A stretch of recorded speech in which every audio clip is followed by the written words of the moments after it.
following discussion is not necessarily the views of all involved. The goal is to start open and honest discussion in the Christian worldview. Like all things, weigh what you hear with what you know and join us in our pursuit for the truth. Enjoy the podcast.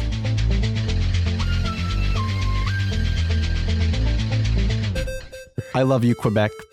How can you say that?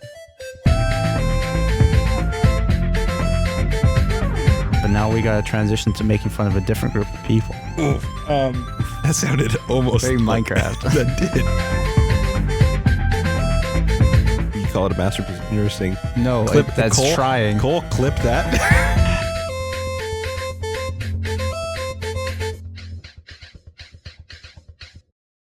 All right, I'd like to welcome everyone to Second Rate Saints podcast. I'm one of your hosts here, Caleb. Colton, there's only two of us. Right across from me is... I'm Joel. No, I'm Colton. Hello. We haven't done an episode in so long, we nearly forgot how to do this. That's so funny. Yeah, and to my left, slash across. It's me, Caleb, which means you're getting half the cast today. Less than half, actually. Yeah. But yeah, hey, we are... It's been like a month since we released an episode. True. So I guess this is the time to announce that it's just going to be Colton and I going forward. No, it won't be. Thanks for being patient with us while we take a little hiatus there unexpectedly, but hopefully we'll be back now. Back in full swing. Mm-hmm. Starting with full swing, we get to start with a nice conversation between you and I about something about Jewish history. Yeah. But before we do, I'd like to recommend checking out our previous episodes, checking our website, www.secondratesaints.com, where you can check out all the things we've done in the past, our blog articles. There's also links to all of our socials. A big thanks for all those people that have supported us in the past. If you would like to support us so we can be perhaps a little more regular with our episodes, that'd be beautiful. Go to buymeacoffee.com/Second Rate Saints. Or you can find the link on our website.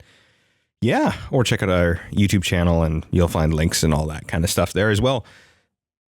Colton. Hello. Every now and then I do some reading, right? That's pretty good. What did you read this time? I read a book called The One Offering by M.F. Sadler. Okay. It hails from a time when titles were not very, were very descriptive, but not very imaginative. So the subtitle is A Treatise on the Sacrificial Nature of the Eucharist. Can you guess what it's about? Jesus. Well, kind of. Yes. It is exactly what it says it is. It's about communion and the ordinances, right? Sure.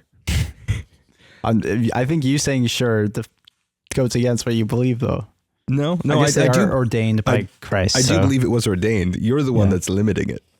I see. So it's essentially he's walking through what would be a very high church articulation, very Anglican articulation of how is the Eucharist, how can it still be articulated as a sacrifice? Right.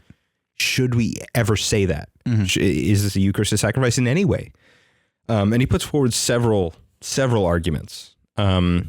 Colton, I once recommended a book to Colton, which we won't bring up exactly now, but it's basically more philosophical in its approach. Sure.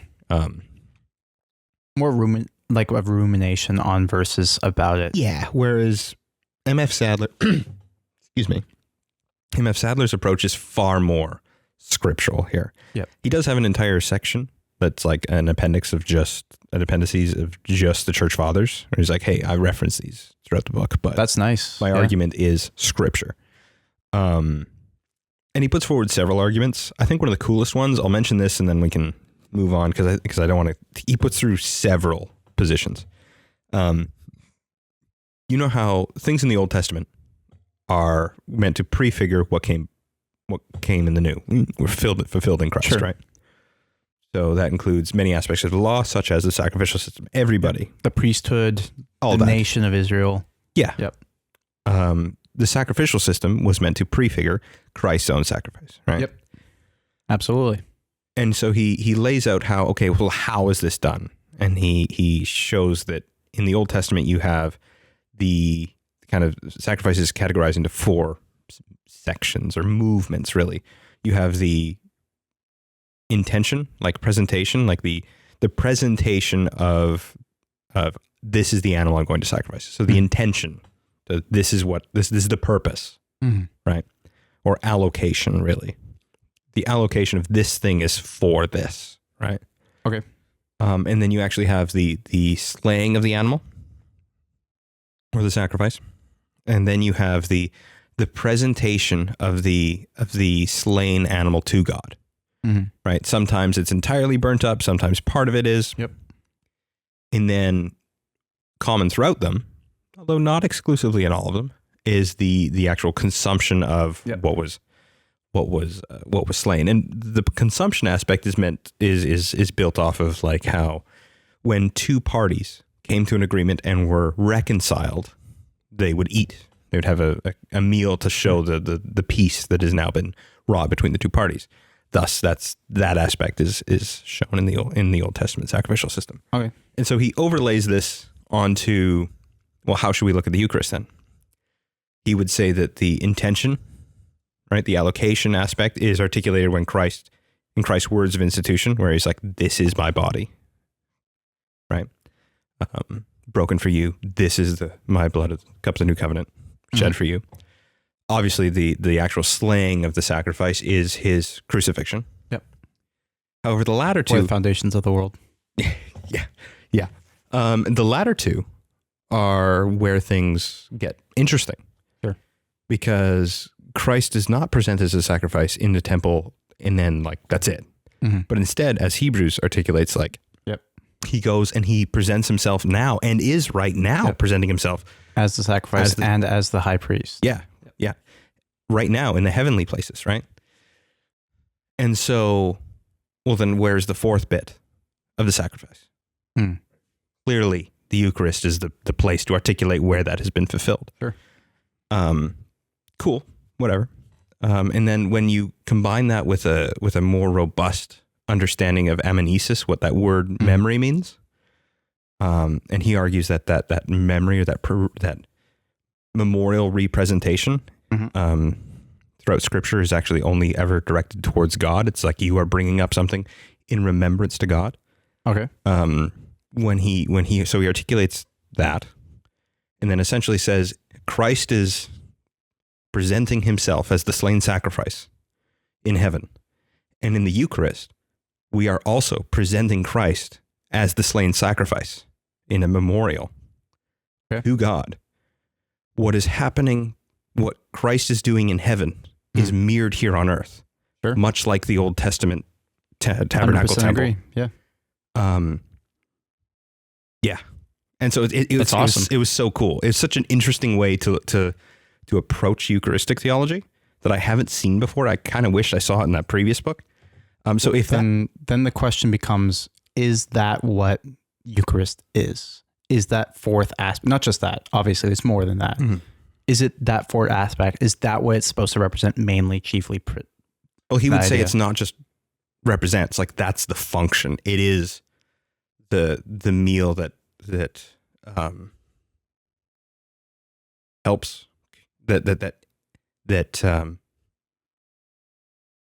helps feed his priests. Helps feed his priests.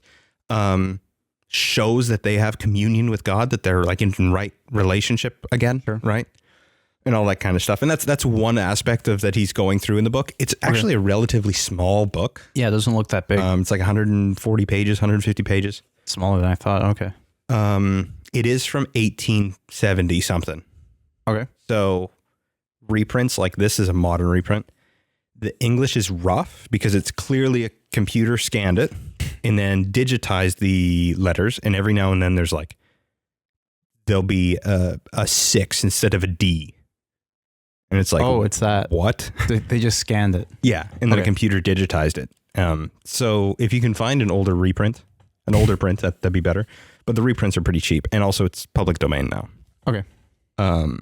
Yeah. So if that argument from what I presented there sounds interesting, I'd I'd recommend it. Yeah. He does make a sacramental argument, though, right? Oh yeah, Yeah. yeah. He makes a sacramental realism argument that Christ is present in the Eucharist. He actually explicitly articulates the Anglican prayer of consecration over and against Rome's. Okay. And talks about why and stuff like that. But yeah, his arguments are he attempts to ground his arguments explicitly in Scripture. Okay. And so yeah, I think it's interesting. It's small enough that it might not be in a person's tradition. It's small enough that it's like you can read that, right? Okay. Like I read Roman Catholic stuff. I read Baptist stuff. I may not sit down and like I have Reformed books, but I'm not going to sit down and read all of Herman Bavinck. No. But I might read an abridged version of Systematics, right? Yep.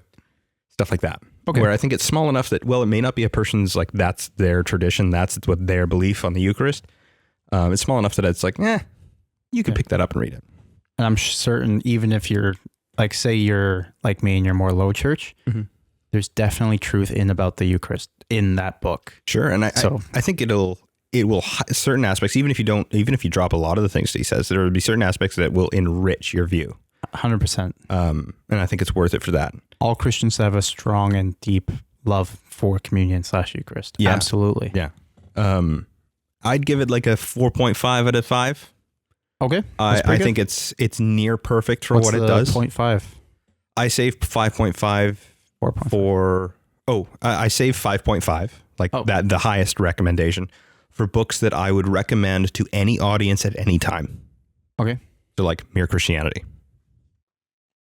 Surprised by Hope, in my opinion. There's very few 5.5s for me. I might lower it. Let's go 4.3. Because every now and then he goes off of like one specific thing. And it's like, okay, whatever. Anywho. Okay. I would highly recommend it. It sounds interesting, yeah. Hypothetically, how would Josh rate the cover?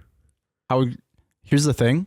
Okay, for people at home, it has a big rainbow with a sheep and a halo. Actually, it's kind of a double halo, which is interesting. Plus the spikes for some reason. The sun rays. I know. Of his head. I just think it's funny. And then the Georgian cross. So the English cross. Yeah.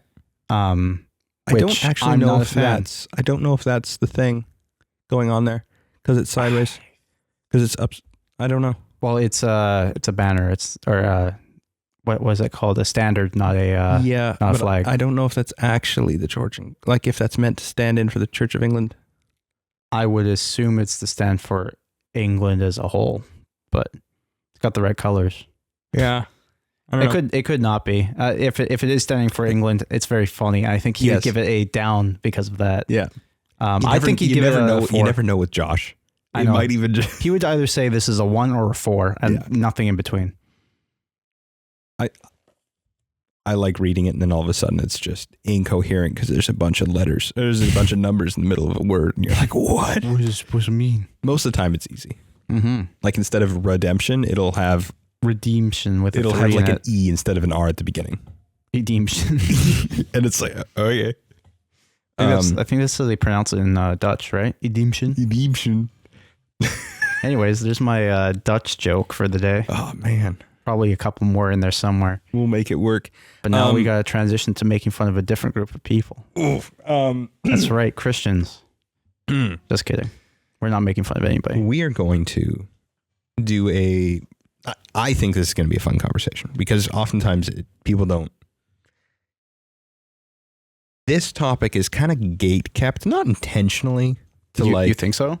Yeah, well, I think it's just people don't find it interesting immediately. The fall of Jerusalem and really the demise of Second Temple Judaism. It's not intentionally gate kept, but it's your lay people kind of just like, I don't want to sit and read a book that evaluates Josephus's historicity. That sounds boring.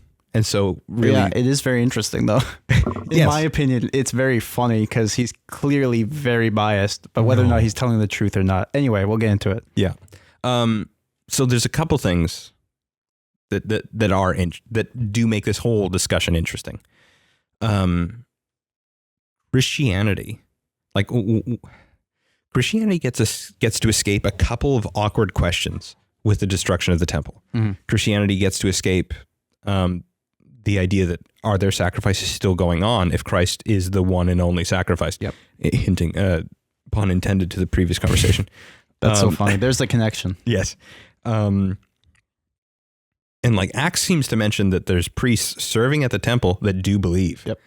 And Christianity doesn't have to deal with that because the temple got destroyed. Yep. So there's a couple of awkward things that get kind of just swept away. Whatever. Very convenient. Very convenient. You also have like the fulfillment of Jesus' Olivet discourse, or describing the destruction of Jerusalem and all that kind of stuff. Along with the eschatological, maybe prefigurations of that and whatever that means. That we'll leave that to a later discussion. Yeah, you can just read the book of Joel and you have the same thing. Yes. So one of the things that it also does, like, I don't hold this view. It is popular though. Popular is an overstatement. There are some Christians who common enough. Yeah. You read it. Yeah. The fall of Jerusalem would have had such a strong affirmative effect on the Christian church that it's like, see, they are judged for they crucified the Son of God, right? Yeah. That they would articulate. Well, none of the New Testament authors actually come out and say that. So they say, therefore, all of the New Testament, including things like Revelation, is written before 70 AD, which is pretty radical. That is very radical, especially that one. Yeah. But that's kind of a bit of a why these conversations might be interesting just beforehand. But Colton, you've recently did a big study on this. Sure. Let's just do a general overview. Yep. Take it away. General overview. So the fall of Jerusalem, basically the rise and fall of so for people at home, I'm going to start going back a couple times, but Second Temple Judaism is the time from Ezra, when the Second Temple is created. People usually lump in the return from exile before even Ezra showed up and rebuilt the temple, whatever. That's in the Bible. Anyone who's read the later parts of the history books, that's that period. Up until the destruction of the temple right after Jesus in 70 AD. Right around the time of Acts. Actually, it's just after the time of Acts. That whole period when the Second Temple is there is a very different period of history in Jewish history than, say, First Temple Judaism, which was before the exile, or the post Temple Judaism. Why would you say it's a different period? Like just cultural reasons? Like, is there liturgical reasons? Is there understanding as who they are as the people of God? Like, is there covenantal differences? There definitely are covenantal. I'm asking these questions just so that things get... Sure. Yeah. We could have a whole conversation on just this topic. It's a very big and complicated subject, even theologically, historically, and philosophically. Like, all of these things are very important. Generally speaking, before the exile of the Jews in 570-ish, 565. Shoot, I look like an idiot now. I don't know exactly. In fairness, there's waves of... It is, yeah. In the same way that they are brought... 585 and 595. That's it. In the same way that there's 3 waves back, there's several waves out. Yes. There's 2 main ones described in Kings. That's 595 and 585. Before that, the Jewish state was very complicated. The Judah and Israel, very complicated relationship, very old in the old, and like pre-antiquity sort of idea. That would count as pre-antiquity, right? Pre-classical is what I'm thinking of. Sure. And by old, you don't mean like when we see tribal. When we think kings, when we think kings, the modern man thinks like medieval royalty. Yeah, absolutist monarchies. Yeah, where that's not like almost. Warlord's too difficult of a term. Yep. Because it comes with other baggage, but like tribal warlord type. Yeah. Yeah. basically before, like, the first temple was I guess this isn't the focus of the paper. First temple, very like reading Kings, technically, although it was written probably during or after the exile, it has to be written during or after the exile. It can't be written before, but it's all prophecy, baby. Yeah.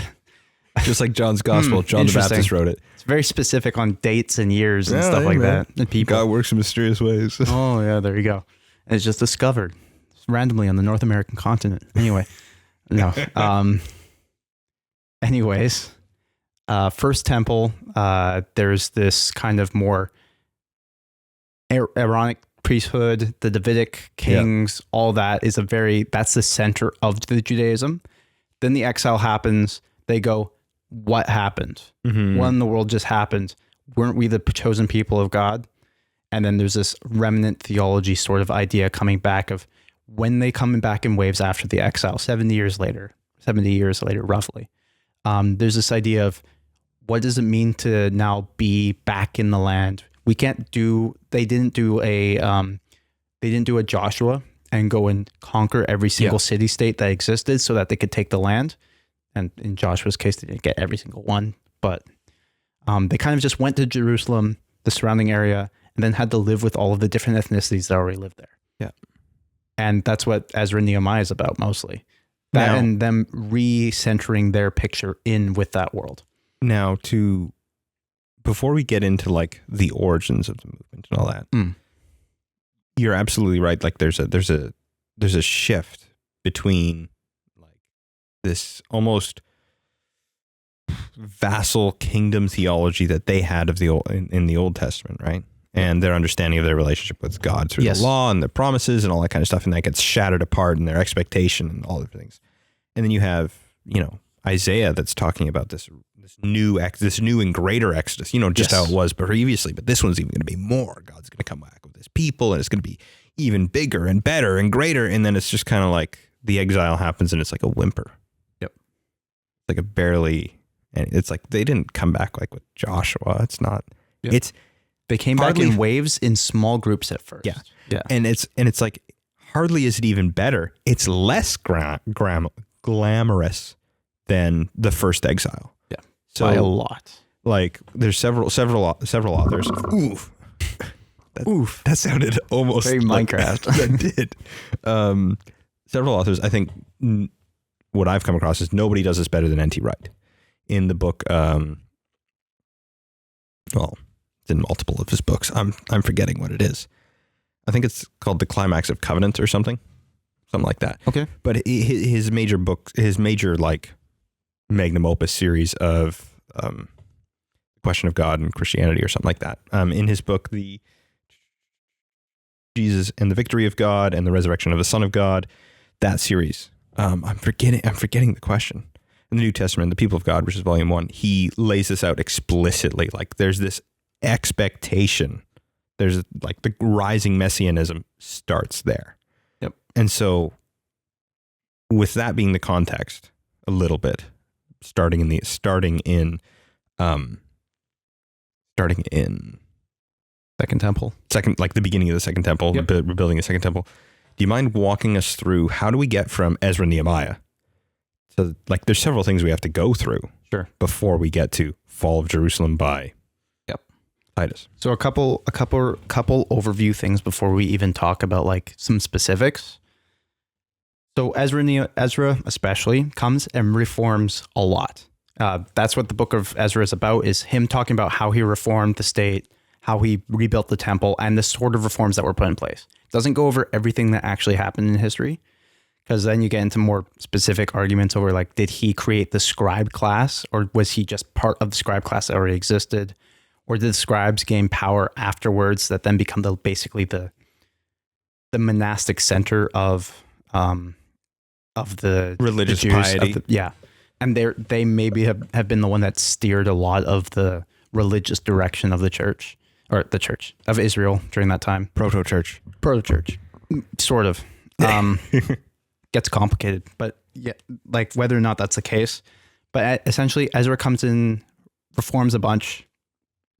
Even the later prophets have this, which are all roughly around the same time as of Nehemiah, especially, come in like Malachi or Haggai or Zechariah and be like, hey, there's this future thing that's going to happen. God's going to come and he's going to walk with us. And there's going to be this whole thing and the Jews are going to control the whole world. Yeah. It's going to be great.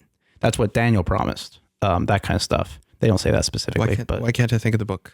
Zechariah. Zechariah's stuff is just like, it's very this overbearing with its expectation of like the resurgence of the God Jewish, with his people and the Jewish identity and the Jewish function in reality. Yeah. If you believe that Joel was written after the exile, it's like that is the argument of Joel. Yeah.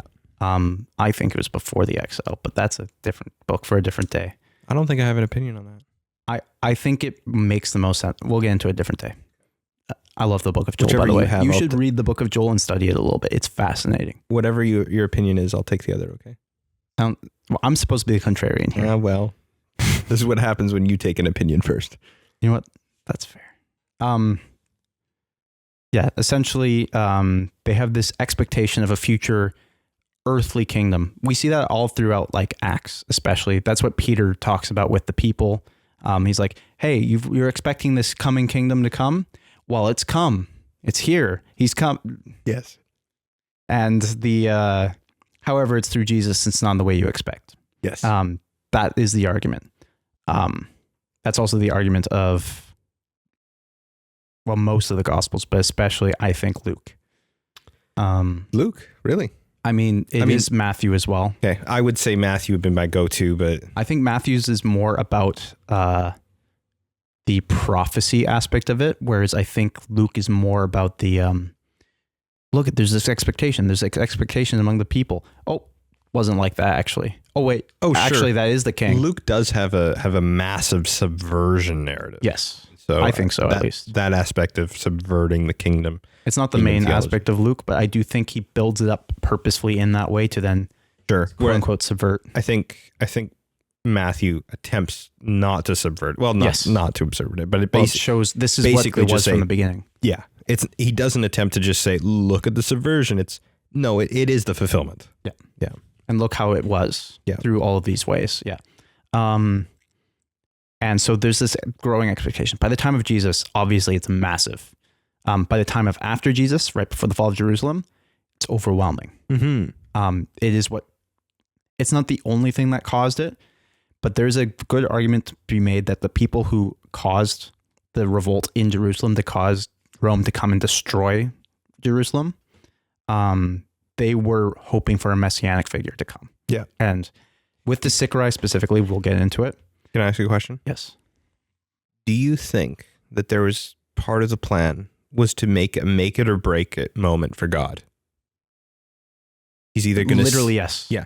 He's either going to send the Messiah to save us. It's worse. Or... No, it's worse than that. Yeah. Explicitly. So we'll get into it a little bit. There's a few different groups that existed during this time. Mm-hmm. One of them is called the Sicarii.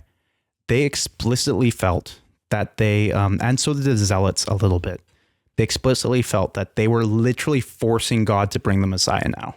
That their actions would precipitate God sending the Messiah. That they had a more, actually, it's hard to say. I think that if you gave a more generous outlook, they felt that obviously God's going to respond to us. We're doing the right thing. So of course he's going to send this Messiah now, because otherwise we're all dead. Yeah. And then obviously we saw what happened in actual history. But the other argument is that they tried to force God's hand. Yeah. Which I don't think is necessarily what they actually believed, but they definitely were trying to force God's hand, whether they believe that or not. Either way, they were copying after a more specific revolt. After the first part of the Second Temple Judaism is under Cyrus the Great. Not just Cyrus the Great, but the Persian Empire. Piss King. The what? Piss King. Do you know about this? No. Ask Joel. He will love to tell you about the Piss King. I don't want to know about the Piss King. You do. You do want to know about Cyrus the Great, the Piss King. All right. So anyways, under the Piss King and his empire. First Messiah. not first Messiah, but like I was going to say he's not the first he's, one, but he's yeah. categorically not the first Messiah. He's a typological Messiah. He's a pagan Messiah. Yeah. It's actually kind of interesting because it's the reverse of the argument of the Jews who are saying, how could God use a pagan nation? He would never do that. We're his chosen people. He wouldn't use pagans against us. That's unclean. That's bad. He wouldn't do that. And it's the opposite of the them being like, Cyrus, you're our savior. Dude, you're literally the Messiah, anointed one by God. That's so great. Yeah. So it's this weird inversion of the pre-exile versus post-exile attitude towards Gentiles a little bit. Anyway, they're under Gentile rule up until about obviously the Persian Empire gets overthrown by Alexander. The Persians get overthrown by Alexander the Great. Alexander the Great gets succeeded by his generals, the Diadochi. Is that how you say it? Dude, I don't know. Whatever, the generals who take over his empire, and one of them being the Seleucids under Seleucus. And No. yeah, I know, right? And eventually, through many successions and problems, they're the biggest chunk, pretty much. Mm-hmm. Them and the Ptolemies kind of go back and forth. Around the Levant, actually pretty much around Jerusalem, they kind of fight back and forth over it. Yeah, Jerusalem it kind of is the battleground for that. Yes. It might also want to be one of the reasons why this revolt you're about to mention went well. The Maccabean revolt. So despite the Maccabean revolt was something that happened in about 167 AD or BC, I mean. That's roughly when it started. It gets complicated because it's between 160 to 150-ish. And then it goes on for like 30 years. Before that happened, Antiochus Epiphanes the fourth, big mouthful of a name, kind of the big bad of the Old Testament. Archetypal Antichrist. Prototypical, yeah. Yes, prototypical. Yes, he is. So in Daniel, whether or not you believe that it was written at a certain time or not, it doesn't matter. Antiochus Epiphanes is the figure they're describing in parts of Daniel. He is the super big bad guy who comes in, levels Jerusalem, sets up the abomination that brings desolation. Horrible. Turns the temple into a pagan altar. Yep. Turns it into it. Stations troops in and around the temple when he builds the Acra, whatever. I don't know how to pronounce it. Acra. Acha. Yeah. The Acha. Just when in doubt, go guttural. I mean, it's Hebrew, right? That's got to be a bad shirt somewhere. And during this whole time as well was massive Hellenization. Yes. Hellenization being the Greekification, basically, of the people. It's like Russification or Americanization. The idea of you're culturally and ethnically converting people, basically. Interesting, because we don't do that anymore. Okay. I was just trying to get us Mr. Living Under a Rock, sure. You don't think nothing's being Canadified? Okay, well, how much influence do we have? Part of being Canadified is denying that we do that. We don't even have influence in our own country. Yeah, part of being Canadian is denying that we have a culture. Only recently. Yeah, only within the last like 30 years. But anyway, Hellenization. Americanization is a thing. It's very clear. It's obvious. Absolutely. Imagine that, but in the ancient times. So your interactions with it are more constant and more affecting your life. Yeah. And worship to the Greek gods is becoming expected and even in places enforced. Yep. So the first thing we have to, before we get into the full like breakdown of what, actually, no, let's just get into it now. Maccabean revolt. You can read about it in your extra Bible books. Yeah, in the fake books, right? You're right. They don't exist. They're not real books. There's two of them. More one of them I'd recommend, but two of them that I'd recommend for reading on this time, and that's 1st and 2nd Maccabees, the apocryphal books. There are technically 4. Yep. I haven't read the 3rd or 4th. I've read parts of the 3rd, and oh boy, yeah, the 4th one's pretty bad. Like seeing bits and pieces of it here and there. They're very different from the first two. The first two are written like history books, and the first one especially is written like it's trying to be a book of the Bible. That's a Not bold thing. like it's trying to That's- copy it, but it's written in that same sort of style. Whereas the third and fourth are more poetic. Yeah, I don't know about trying to be a book of the Bible. I think it's just a book written of the time. Yeah, that's more what I mean. Is that it feels like it's a real book. Okay. It's not trying to be like this big, like dramatic masterpiece. It's not. I mean, it sort of is, but You call it a masterpiece. Interesting. no, that's Cole, trying. Cole, clip that. Anyway, First and Second Maccabees, they describe how a certain man, when he witnesses after all Epiphanies does terrible things, horrible things, basically the Antichrist, because he literally is a prototype of, if you don't know what prototype means, it's just the first type of the Antichrist, which is supposed to be fulfilled in as Revelation describes later. Mm-hmm. Pretty bad dude. A Jew starts to offer pagan sacrifice on the altar, and a man named Mattathias of the Maccabee clan goes up and he kills the Jew on the altar and preaches to the crowd. Wild. Would you crazy. say that's based or no? Definitely not. I've gone back and forth on that one, actually. Interesting. Here's the thing. He literally sacrifices a man on the altar. But not in the way that the Jews would normally do sacrifice, but in the way that that would prove that his God is greater than the other God. So it is very polemic in that sense, which I appreciate, but I don't know how I feel about a man coming up and killing a man on the altar. Yeah. I don't know. I'm not a big fan. Maybe that's more of an optics thing for me than it is a Whether deeply or not horrible thing. Cause yeah. you could argue, he makes the argument. He says that if any of you are zealous for the law, you'll follow me. And he marches into the wilderness with his family and a bunch of people who follow him. Bunch of Epiphanes men try to harass him and destroy them and whatever, but through what seems to be some form of divine providence, they basically survive every time, and some smart tactics as well. They survive. And Mattathias dies, and he says to his sons, Judas Maccabeus being the most famous of them, but also Simeon and Levi and the others. He says to them that they, much like how Phineas in Leviticus was zealous. I think it is Leviticus. I have it written somewhere. But okay. In the Pentateuch. In the Pentateuch, as it's Numbers. It's Numbers 25. We're all Numbers 25, 7 to 15. Phineas sees that basically there's a bunch of bad things have happened. You can say it. So yeah, basically there's a big scourging of the people of God because Moses comes and he commands that many people be killed, all that, golden calf, all that.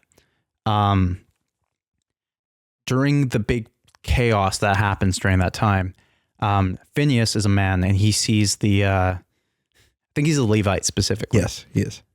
He sees that a Jewish man has taken a foreign woman into his tent to have sex with her. I think they're actually in the tabernacle. Or in the tent. They're in the tent of meeting? Yeah. Okay. And regardless, he goes in to obviously bad, terrible. And he goes in and he murders both of them by stabbing them both through with a spear. Pinning them to the ground. I don't know why you brought that up specifically. But I'm just saying I've read the story. Yeah, it is cool. It's cool. Yeah, sure. It's Bible. It's Bible. Anyways, he is then praised for doing so and his zeal for the law. Yes. That he is zeal for the Lord. I think it is zeal for the Lord. I did have a specific thing in my paper about it. And then that transference from zeal for the Lord versus zeal for the law, which you mentioned, you brought up. Yep. In the Maccabean revolt. Yeah, he says the way that Mattathias says on his deathbed is he says, show zeal for the law and give your lives for the covenants of our ancestors. This idea of obviously they're trying to be separate from Antiochus Epiphanes and his terrible things that he's made the Jews into. There's a very complicated history even behind that. The high priest was a puppet of Antiochus, probably put in place by him. Probably it gets complicated because how much of it is propaganda, how much of it isn't, gets annoying. This is why I like ancient history. Yeah, where it's just which story sounds cooler. I think it's cooler than the Epiphanies put him there. Essentially, there's this whole like back and forth. Jerusalem, the entirety of Jerusalem is against the Mattathias clan. Yeah. The Maccabees. And Mattathias dies. His son Simeon takes over, as well as Judas. And Judas is pretty famous. Obviously, you've heard the name Judas in the Bible quite a lot in the New Testament. Judah it's the Greek version of Judah. Yep. Judah Maccabeus. And he is what is considered like the hero of the Jews during that time. Because he goes around, him and Simeon and his brothers and Benjamin, they go around and they basically they win a couple key battles around here while Antiochus Epiphanes, he leaves, he dies. Yeah. They studied the playbook of the Viet Cong. They study the playbook of the Viet Cong and they do guerrilla tactics in the wilderness. And they eventually assault Jerusalem and they take it back over. Just wild also. And the fact that they could do that. I know, right? Well, a lot of it's due to the Seleucid Empire literally falling apart at the same time. Yeah. Pretty much. And their leader... Were they fighting the Ptolemies? Ptolemies at that time, or were they fighting on the eastern? So it's interesting because what happened... No, it was mostly on the eastern because what happened is that Antiochus tried to take over the Ptolemies and he gets as far as Alexandria until a representative of the Romans It's actually super comes, cool. draws a circle around him and says, you step out of the circle without making a deal with me and you're an enemy of Rome. Yeah, it's so cool. Rome is awesome. Anyway, carry on. Yeah, if you leave here, basically you're at war with the Roman Empire. Yeah. Forcing him to stop so he doesn't take control of half of the world, of the known world at that point. Because he already controls all the way to India, basically, roughly, and not very well. Yeah, and through like all the way down to Jerusalem. It's a wild amount of territory. And if he took over Egypt as well, that is one of the wealthiest and foundational parts of the world during that time. So he'd become another world power. And while Rome is not dependent on Egypt's grain at this point, it is massive in Rome's economy as a trade partner. And the Ptolemies themselves were also an empire. They were massive. Like the Nile itself was such a source of life and wealth that losing that to another foreign power that already had the Euphrates and the Tigris was like, that's a massive deal. That basically becoming a superpower. And Rome's pattern of conquest is make friends, defend friend, incorporate friend. True. And so what happens is that Antiochus is pushed back. Then you have the two arguments. Either he then went to Jerusalem and turned it into tried to force Hellenization, or he went in spite to Jerusalem to kill all the Jews, which I don't believe the second one, but there's an aspect of truth there. And there may or may not have been Jewish delegations to Rome at this point. That's what I've read. Sort of. It's a little bit after this. So at least in terms of how Maccabees describes it and other historians seem to have described it, there are delegations, but they don't take it seriously because they don't actually have their own country. They're basically a city-state at this point. And then when the revolt happens, the Maccabean revolt, and they take control of Jerusalem, that's when they start sending their messengers. And they start being taken a little more seriously. Judas reconsecrates the temple, which we don't think of as a big deal, but that is a big deal. Jesus thought it was big enough. What do you mean? Jesus actually goes to the Festival of Lights. Yes. Jesus. Hanukkah. Yeah. Jesus. Yeah. What is modern Hanukkah? Yeah. But Jesus actually shows that he's the light of the world. This intertestamental tradition, that this festival and this celebration, he'll go to its liturgical function. Yep. Which is interesting. Exactly. And it becomes part of basically the nation as a historical, it's kind of like Purim from Esther. It's this post-testament, like post what we consider to be like the law instituting holidays and stuff. And it's introducing a new holiday. In modern times, it's Hanukkah. Festival of Lights in Jesus's time. That's when he announces before the crowd that he is the light of the world. Yeah, it's a big deal. But yeah, Judas relighting bringing the menorah back into the temple. Menorah meaning the candle stand, the lampstand. Brings it back into the temple and reconsecrates it. He's not a priest, so how he did that, I don't know. Yeah, there's a bunch of stuff that they can't. That's the complicated. And here you get into the whole issue of. And there may be a larger polemical stuff going on here. David foresees a time where there will be a priest king, right? In his Psalms in his Psalm with order of Melchizedek, and there may have been an almost a prefiguring of that, but like a forced wrong prefiguring of that. I agree. In the Maccabean revolt. You didn't say forced and wrong. I would definitely say no. But there's something there that's like, Jesus obviously is the fullest fulfillment of that, right? There are a lot of historians who believe that Judas Maccabees is the Messiah that's described in especially Daniel, but even before that. Yeah. Like that is the priest king function, not just Davidically, but also just as the Messiah, the anointed one, all this.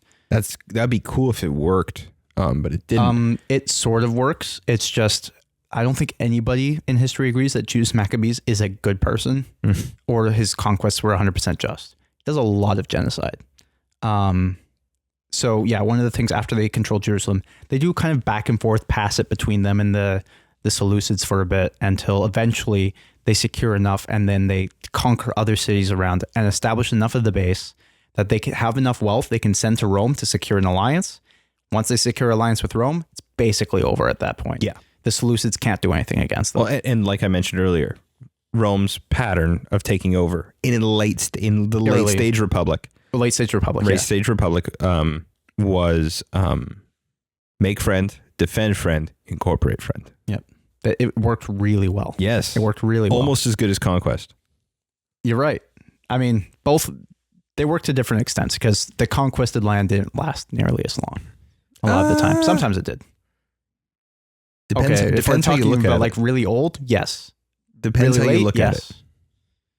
Okay, fair enough. Whatever. Anyway, we could just do an episode on Rome at some time. Absolutely. I would love it. Anyway, carry on. Obviously, this has been a successful rebellion then, or a successful revolt.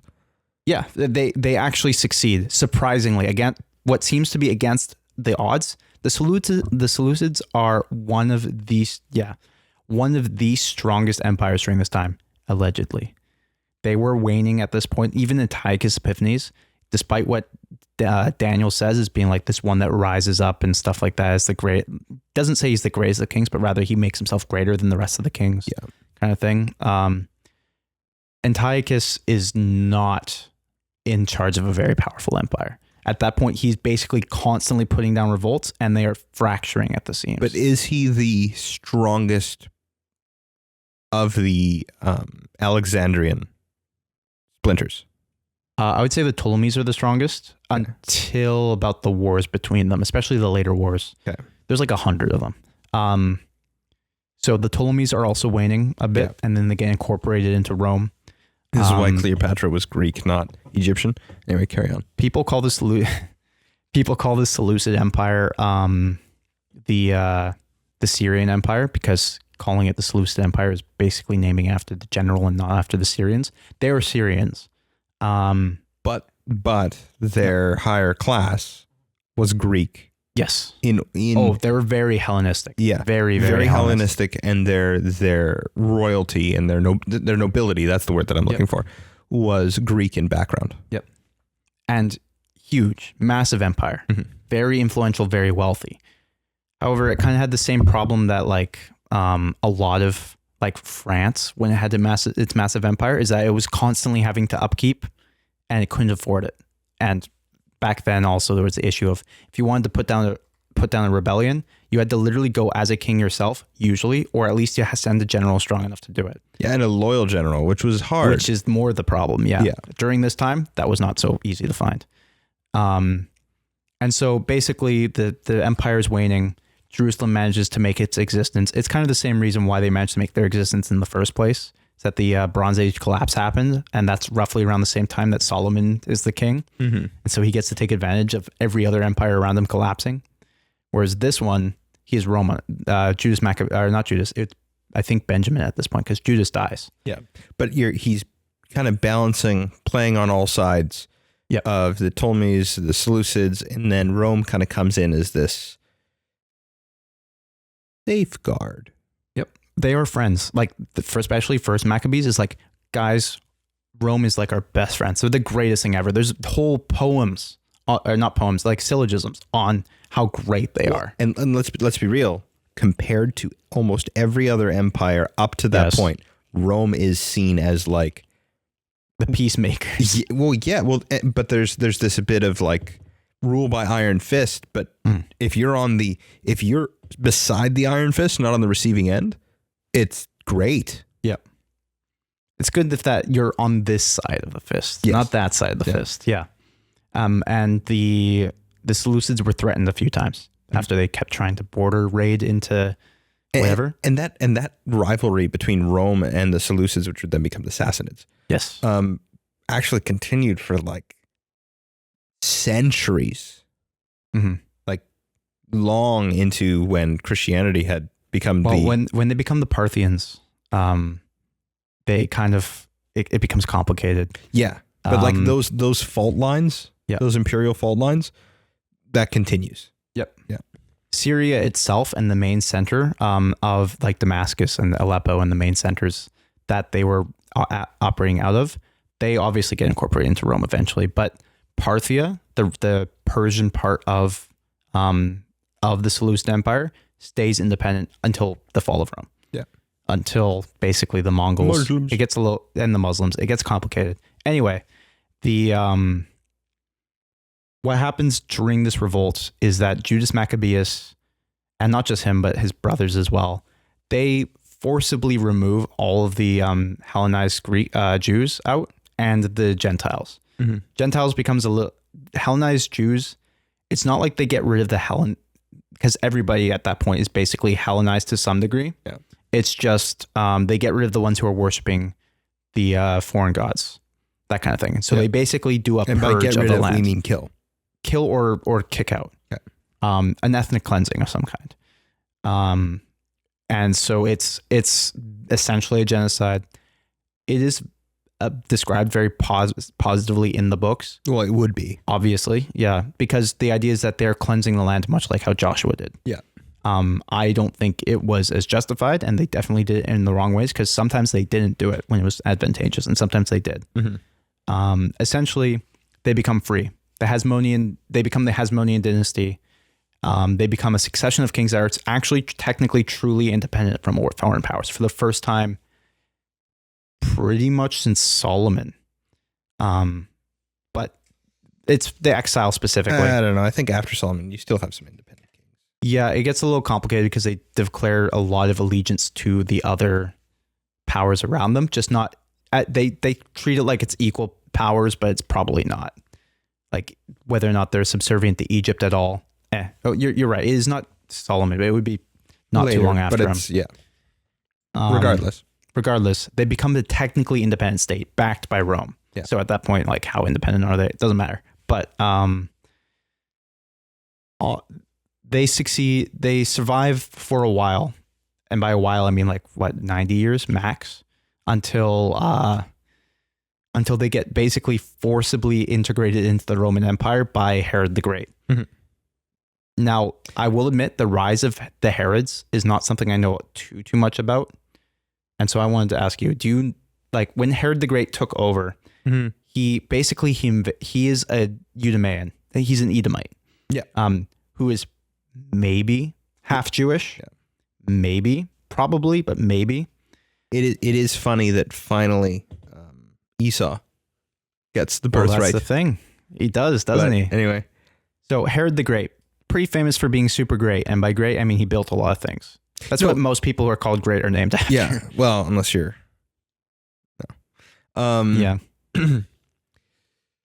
He was also terribly paranoid and killed a lot of people. Yeah, he was effective at what he did, though. True. I think he did certainly bring Israel into it at that point, into a pseudo golden age, very short lived. True. But a pseudo golden age where he rebuilds the temple. It's supposed to be like a reno, but it's to the ground. He renovates it. Yeah. He renovates the temple, but it's almost to the ground up, where it's like how much of this is really the second temple, all that kind of stuff. That gets, again, doubly complicated, because then they have like Herod's wall and stuff like that. Yeah. And it's like, well, is that Did he only build that wall? Just different or than did he- Hadrian's wall, but It is different. Anyway, yeah, the temple gets massively reworked. and How much? As does Jerusalem, as does Masada. Masada, yep. Masada. The citadel. Yeah. Yeah, and like several other like countless works. I'm not quite, to be honest with you, full blown. Pretty bad. Pretty bad, dude. I'm not a fan of Herod the Great. Neither am I, but I also don't want to.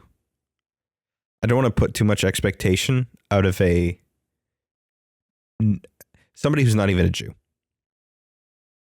Sure. He does have that sort of warlord king kind of feel. Mm-hmm. Actually, one of the last ones that I can think of before, like during the Roman times. He gives me vibes of in between Saul and Jehoiakim. Somewhere in between there. That's the vibes he gives me. That's fair. Yeah, I can see that. He does give me Saul vibes a little bit more harsh. Sure. He essentially, yes, he does all these great things. So the problem is that a lot of this information that comes from about the fall of Jerusalem and all this things comes from Flavius Josephus. If you don't know who Josephus is, he was a Jew in the 1st century who used to be a governor, basically an administrator during the revolt against Rome by Jerusalem. I don't know about governor, but yeah. He's in charge of Galilee. Yeah, but as far as I'm aware, he's in charge of all of its administrative things from the top. How solid of a connection line and hierarchy that is. He's a general. And Galilee's like the redneck pseudo. Like if Alabama rose up and appointed someone as a governor. It's you have like the Jews came back, they settled in Israel in Jerusalem. Yep. And it's like, okay, we used to inhabit all of this land, like where the Samaritans are, like where the Decapolis are. Decapolis? Decapolis are. Like all of that. We used to inhabit all that. We also used to inhabit Galilee. So, hey, let's start a colony out in Galilee where it's like, hey, these are actually still Jews out here. Yeah. There's a pretty sizable presence of them, but there's also massive Hellenization. But they're also quite culturally different than the Jews around Jerusalem and in, like, let's say the heartland. To the point where in the Bible they can say, can anything good come out of Galilee? Yeah, because there's just a little bit of like, they're just redneck, backwater, whatevers. They're basically Gentiles, but they're still Jews. Yeah. Yeah. They're better than any other subcategory around. Yeah. Just because. Yeah, they are the country bumpkins of the Jews, for sure. And it's pretty great because that's where Jesus comes from. But, Jewish rednecks. It's pretty funny. One of the things that Josephus does when he talks about his history is essentially from Herod onwards. Technically, it's before that, but from Herod onwards, he shifts a lot. Because not only was he a governor, he stopped becoming a governor when Vespasian himself basically overtook his entire army. And Josephus managed to escape being killed by suicide, but forced suicide. It's complicated. He convinces another person to not commit suicide with him. And so then he escapes. And he goes to Vespasian saying, hey, there's this guy that Isaiah and Ezekiel talk about. He is the Messiah. And you, Vespasian, you are going to be future emperor and you are the Messiah. And Vespasian's like, I like this emperor. I like the sound of that. That sounds so He's a general cool. at this point. Hey, and so you say Vespasian. Is it not? How do That's you say fine. that? I say Titus. And I just want to tell people that that's the same person. Titus and Vespasian? Titus is his son. No. Yeah. No. Yeah. Pretty sure it's not. Because his name is Titus Caesar Vespasianus. Right. During this time, it was Vespasian the father, at least. With the new guys, whatever line. It's the new dynasty. Because Titan's the one who Titus is the one who takes it, yes. Who takes Jerusalem. Yes. So what happens is that Vespasian, he's conquering whatever. Josephus is like, hey, let me join your side because I think you're going to become emperor. And he's like, yeah, I am going to be emperor actually. So then he goes back to Jerusalem or back to Rome, fights and becomes emperor. You are correct. Yeah, he becomes emperor. He comes back to finish it and then goes back again. And then his son finishes the sieges. Anyways. I normally just bring up Titus. Yeah. I think it's funny that he basically, Flavius Josephus, the man we get most of this history from, was like, yes, future emperor, you are the Messiah. I have no bias when I start talking about Jewish history from this point on, for sure. And Titus comes from fighting wars and governing. He's the whatchamacallit, prefect? No. Tribune. Okay. The military tribune in Germania. Yeah, big deal. So like Germania is in constant conflict. That's where you have like the loss of Teutoburg, like forest, the Teutoburg battle, which happens centuries from here. No, maybe I don't know. Couple. Your Roman generations history is from better here. than mine. Generations from here. Maybe I'd say within 200 years. I'm probably wrong on that, but anyway. But like you have constant war there, and so this guy is experienced. Yep. And during this time, like we said, Josephus becomes part of basically he defects to that side. And now that it's after Vespasian becomes emperor and Titus becomes emperor, he writes back about the Jewish war, and these are some of the things he brings up. And one of them being, Herod the Great is terrible. Everyone agrees Herod the Great is terrible. All the Jews hate him. All the Romans hate him. However, he did all these cool things, and that's why people kind of like him. So whether or not he was that bad, it's complicated. Yeah. But I'm willing to go. The other historians kind of say, yeah, he was this hyper paranoid, basically crazy man.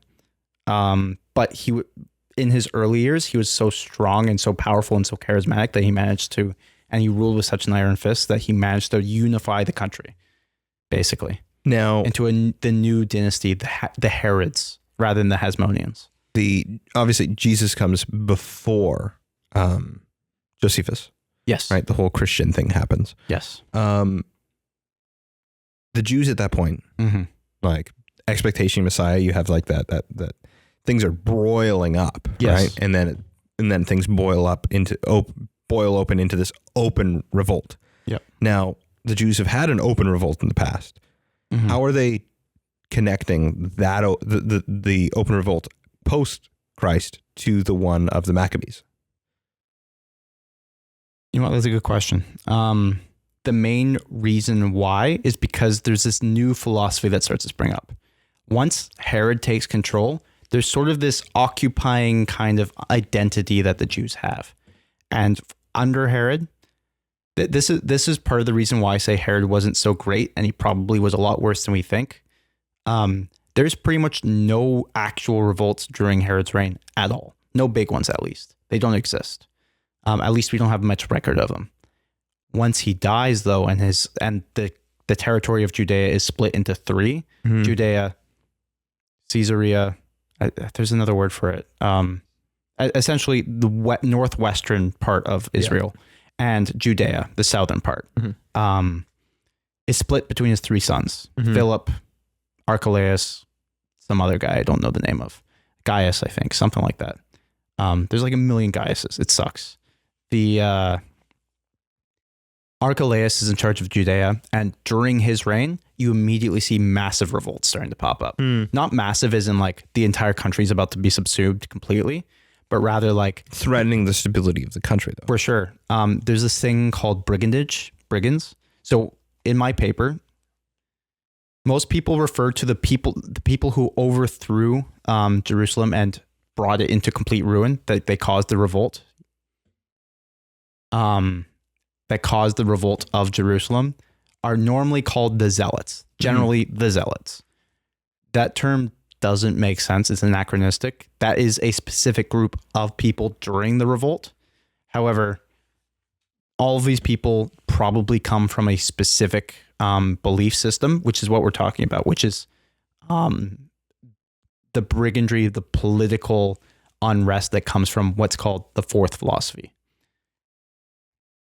You just said a lot of words. A lot of big words. So we think of brigands nowadays as being like pirates or people who like are bandits kind of thing. And that's sort of true. During this time specifically, when Josephus talks about it and others talk about it, the brigands are probably political actors too. So they're not just fighting to get money. They're fighting for a political cause, raiding cities and towns. Okay. From the wilderness. Question. Yes. You mentioned the anachronistic reading of Zealots. Yes. How would you read Simon the Zealot in the New Testament? Yeah, the apostle of Christ. Mm-hmm. Yeah, so Simon the Zealot, one of Jesus' disciple, is not the zealot. He's not this zealot. So the Bible's wrong. Bible is wrong. So there's two arguments to be made. Okay. Either later, like post-Bible, post-70, whatever, people called that Simon the Zealot because he was associated with the political group to some degree. To what degree that is, and who how, knows? we have no idea. Yeah, we have no idea. Now that's technically possible. He could have we don't know much about Simon the Zealot at all. There's a few legends and a few rumors about him. All are super late. They're all very late. And so it is possible that he took part of the revolt. Sure, technically. I guess. However, church tradition says that's not the case. He was martyred. Yeah. But I would be more sympathetic towards that one. I'm definitely more sympathetic. The more likely argument is that, like how he said that Phineas was zealous for the law, and Mattathias brought up zealousness for the law, or zealous for the Lord, and then zealousness for the law, that kind of thing. Zeal in Jewish history at this point isn't just like a thing that didn't exist and then suddenly it became a thing when the zealots came up. No, but that's how Josephus tries to sell it. I mean, you're not wrong. It's funny. We'll get into it a little bit in a second. Oh no, how could this happen? Yeah. Oh my. For out of nowhere, for no reason at all, these people just came up and revolted. And suddenly, the Jews revolted. Somehow Palpatine returned. Yeah, exactly. I mean, it's kind of that argument. But no, they have a history, and zeal for the law and zeal for whatever like the word zeal in Greek means to boil. Mm-hmm. It's this idea of this slow or even gradual, like overwhelming feeling of vigor and passion. Mm-hmm. It wasn't uncommon. It's from the Old Testament. It's from the intertestamental period. Paul mentions that's part of his motivation for persecuting Christians. He does. He says that he was full of zeal as well, and that he continues to be full of zeal for God. However, he doesn't mean the zeal of, I want to murder random people. Well, he used to. Well, not just random people, specific ones. Yeah, but that's what the zealots are. So that's the problem. The brigands. The brigands, exactly. I call them generally brigands because that's the general big umbrella term. I'll also call them zealots. It's fine. It really, who am I actually offending by doing so? 2,000-year-old Jews? Yeah, but bad ones. Anyways. They deserve it. I mean, kind of. Essentially, these Simon the Zealot is not one of these political zealots. I don't think it's way more sense. It makes way more sense that he just means that he is zeal. He's full of zeal in the classic kind of way. Here's the thing. Well, that might be true. God is a zealous God. There's this whole thing. That might be true. It makes for a better story if Simon the Zealot and Matthew the tax collector get put in the same room. Therefore, the next season of Chosen, I don't know, I haven't watched any season. I haven't watched Chosen at all. It makes for a better TV show, okay? Well, here's the thing. It's not just Simon the Zealot that you have as connecting to these people. There's also Barabbas, not Barsabbas. That's a different guy. Barsabbas. Barabbas, the guy who gets spared in Jesus' place. Yeah. At the crucifixion. The way that it's described in some of the Gospels is that they say that he was arrested for murdering someone during the revolt, revolution. They say it's not specific, and we don't really have a historical account of it. So what it was, who knows? Which one? Who knows? Yeah. Either way, this man is. Is there a definite article in that? Really? As far as I'm aware, yeah. I haven't read through it in a while though, so. Yeah, I think it's written in Mark. Yeah, Mark 15. He is said to basically he is said to be a murderer during these times, and that he should be killed by Pilate for good reason. And so juxtapose, if he's connected to this brigand zealot group, which in my opinion, probably, although I can't say for sure because we don't know much about it, he probably was associated with one of these political groups. Okay. Now, like I said, this fourth philosophy thing. Philosophy thing. Philosophy. Josephus describes three what are they called? Philosophies in his books, mostly Antiquities of the Jews. Yep. And he's very specific and he goes into detail about them. There's the Pharisees, which everyone knows from the Bible, the Sadducees, which are the other guys in the Bible, who probably don't believe in a heavenly realm of some kind. That's it gets complicated. not entirely true. This is what I wrote my paper on. I know it's not technically true, but that's the thing that people know them as. And they're wrong. We have a whole episode about the Jewish sects. We do. We do. Anyway, and then the third one is the Essenes, which are not talked about in the Bible, but groups may be associated with them in the Bible or during Bible times. Their impact on the Bible is clear. Yes. Yeah. A big deal. These three groups are the main, more political groups within. It gets complicated. They're essentially political groups in Jerusalem more so than they are necessarily like theological, like scribes or anything like that. Because you can be a scribe and be a Pharisee. Yeah, you can be a scribe. You can be a Levite and be a Sadducee. Yes, not very common, I would say the only one that's not theological is the Sadducees. The Pharisees and the Essenes are explicitly theological. Yes, that's true. They have a very heavy political bent to them too. Yeah. Not political as in like modern political that we'd expect, like there's the Republicans or the Democrats. Yeah. More so that they come with very like, this is how the country should be run and this is the way that we should. Should we side with Rome? Should we oppose Rome? The actually something when you learn into it is that the Pharisees are very extreme compared to the Sadducees.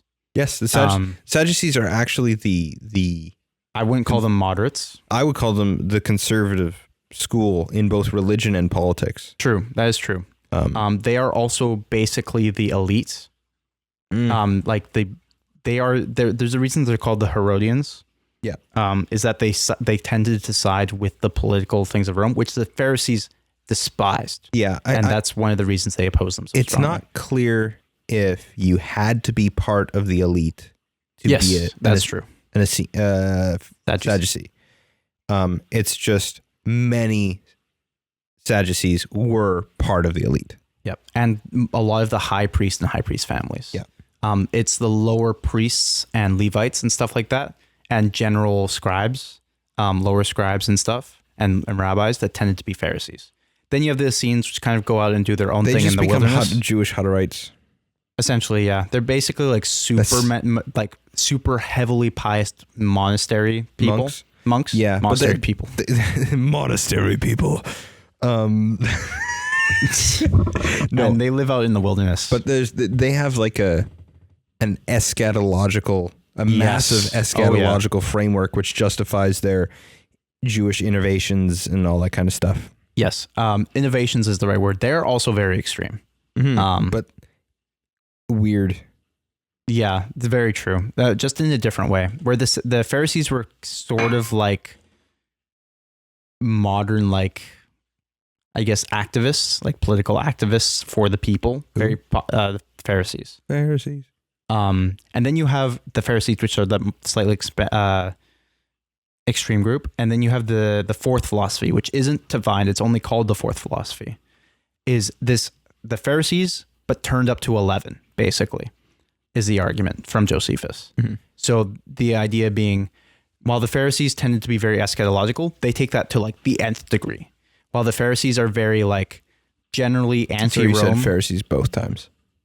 Oh, the Zealots are very anti-Rome. Like, okay. Super anti-Rome. Yeah. That is one of their defining traits. They also are very, they're nonconformist to the nth degree, whereas the Pharisees were a little bit. They take zeal to the law. That's why they call themselves the Zealots, to the nth degree as well, as this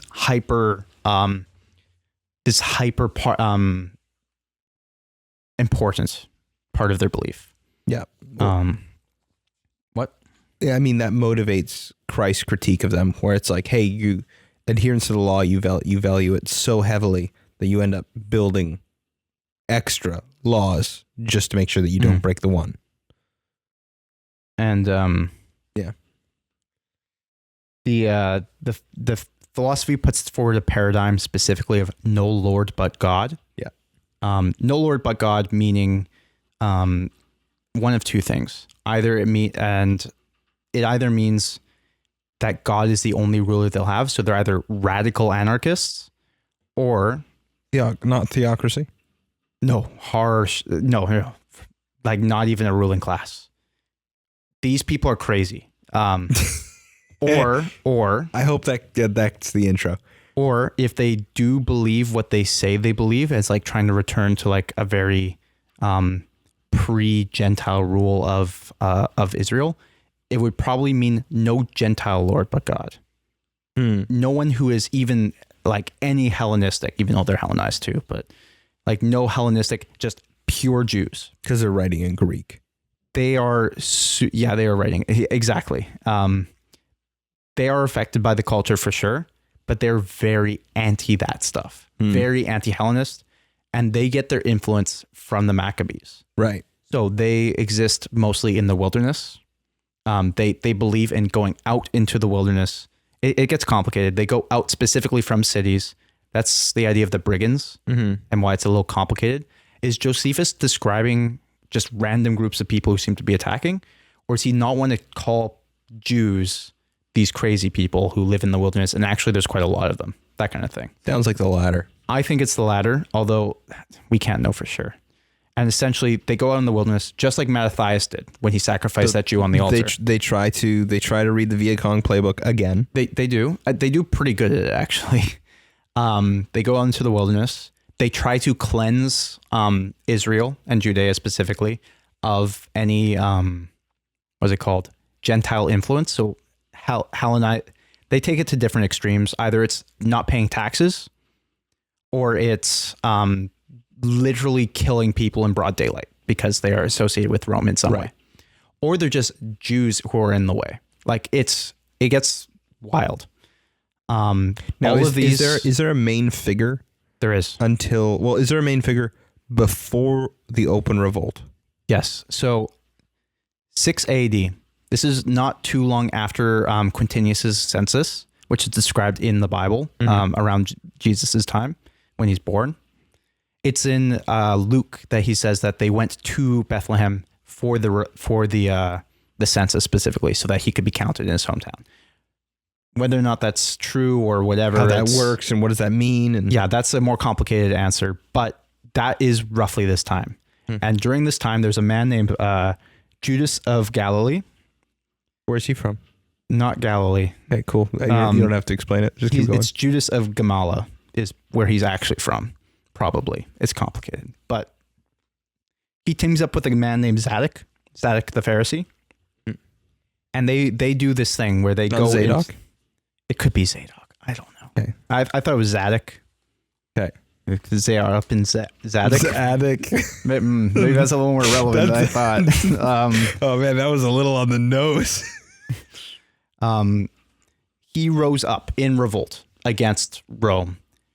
However, Josephus is not very clear on A, how many people rose up, B, like whether or not like his followers like were massive amounts, and if they continued to revolt afterwards, and C, if he had any actual influence. Is this the Judas that Gamaliel mentions? Yes. Okay. Yes, it is. Maybe. So I have a thing in here in my paper about that. There's two times where these really extremist groups are mentioned in the Bible, and it's by Felix when he's interviewing Paul, saying, "Hey, are you the Egyptian who went out into the wilderness, whatever?" And Paul says, "No." Yeah. And then there's also when in Acts with Gamaliel's like, "Hey, we've seen people rise up before and they've died. You have Judas, he says the Galilean." No, some time ago, Theudas. Yep, there's the other one though. So he says 400 minutes. And after him, Judas the Galilean. Yes, it is. So whether or not this is the same, Acts 537. Yeah, this is largely why we call him Judas of Galilee. because we associate him with that. Okay. It's not just that, but whether or not this is the same person, it's unclear. I think it is.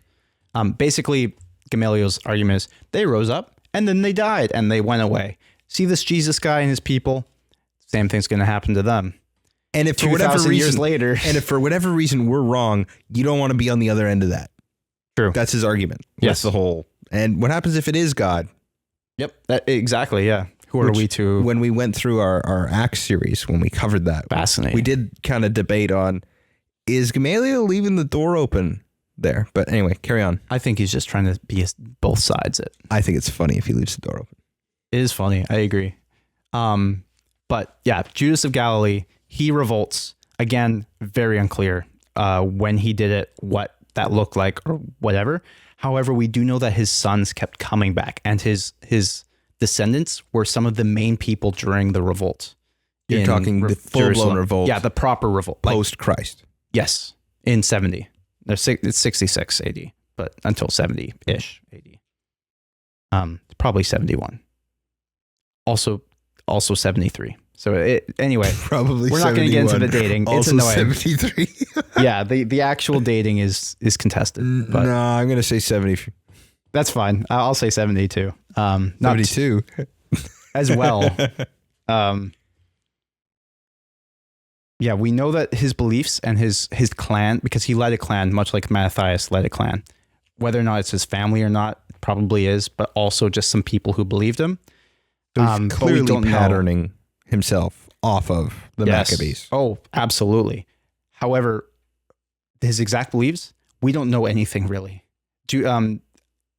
Josephus seems intentionally vague on what he actually believed, probably because it would make the Jews look really bad. So there's probably a very anti-Roman sentiment, and it was probably very popular. How popular?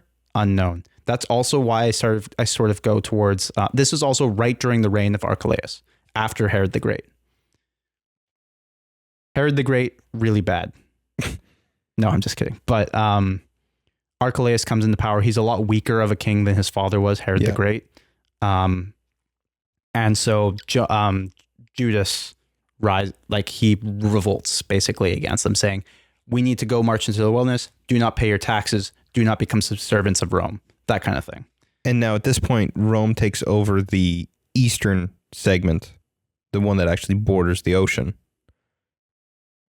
Doesn't Rome take over the after Herod the Great's sons? Like things are split up. You mentioned that it was split up into three quadrants. Yeah. Right. Sure. The one that borders the ocean, wasn't that then taken over by management was taken over by Rome at this time because of mismanagement and rebellion and all that kind of stuff? Yeah, a tiny bit. Oh, yes. Sorry. The provincial status of Jerusalem is a big deal. Not just Jerusalem, but Israel proper. But you see it in Palestine. You see it in the Gospels where Jesus is actually sent back and forth between Pilate and King Herod. Yep. Not the lesser. I'm going to say the lesser, although that's not his actual name. In his trial. Yeah. Because what's happened is that one of the quadrants that was sectioned off actually became under Roman government. Yes.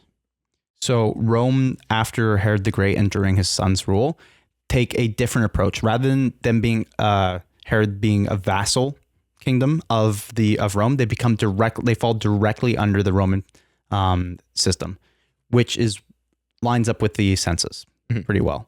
It also lines up with the put procurators officially into place. They're under the legate of Syria and the can't remember what it's called. Basically, the governor of Syria is proconsul. Proconsul is in charge, but they have the curators in Jerusalem. Okay. Herod is also technically in charge of Judea, and they kind of share power. But officially, Rome officiates as basically a governor through Pilate, let's say, for example, or Felix or Festus. Like placated to rulers, but really. Yep. And the Sanhedrin takes technical legal control of the country. Yeah. But Rome is working in the background to constantly sap power from the Sanhedrin. Yes. Now, famously, and by famously, I mean, if you lots of research into this shows that during this time, everyone knew that Judea was like the worst of the provinces. It was really bad. It had a bit of a reputation. Yes, there were worse. Oh, there were definitely worse. But yes, you are correct. Due to their they had massive religious exemptions. Yeah. Cultural exemptions that the rest of they didn't have. One of the things was that there was no images allowed in Jerusalem at all. Pilate marched into, when he became procurator, he marched into Jerusalem with his soldiers had, I think it was a fox or something like that on their banners. Mm-hmm. And the Jews wrote to the legate of Syria, I think it was. I can't remember the word. I'm so sorry. You know, honestly, I don't know. I don't know the words very well. The governor of Syria appealing that they need to get rid of it because this goes against the religious freedoms guaranteed by the emperor. Yeah. So then it gets appealed. Pilate, they actually bare their necks because they gather in front of Pilate, and Pilate threatens to kill them, and they all just stand there baring their necks saying, "You have to kill us all." Mm-hmm. And he relents. Yeah. They strong arm him. They do. He basically goes, either I have to kill all these people or I have to remove it. I can't ignore this. These people are crazy. Yeah. Well, they actually say, we are willing to die for this. Yeah.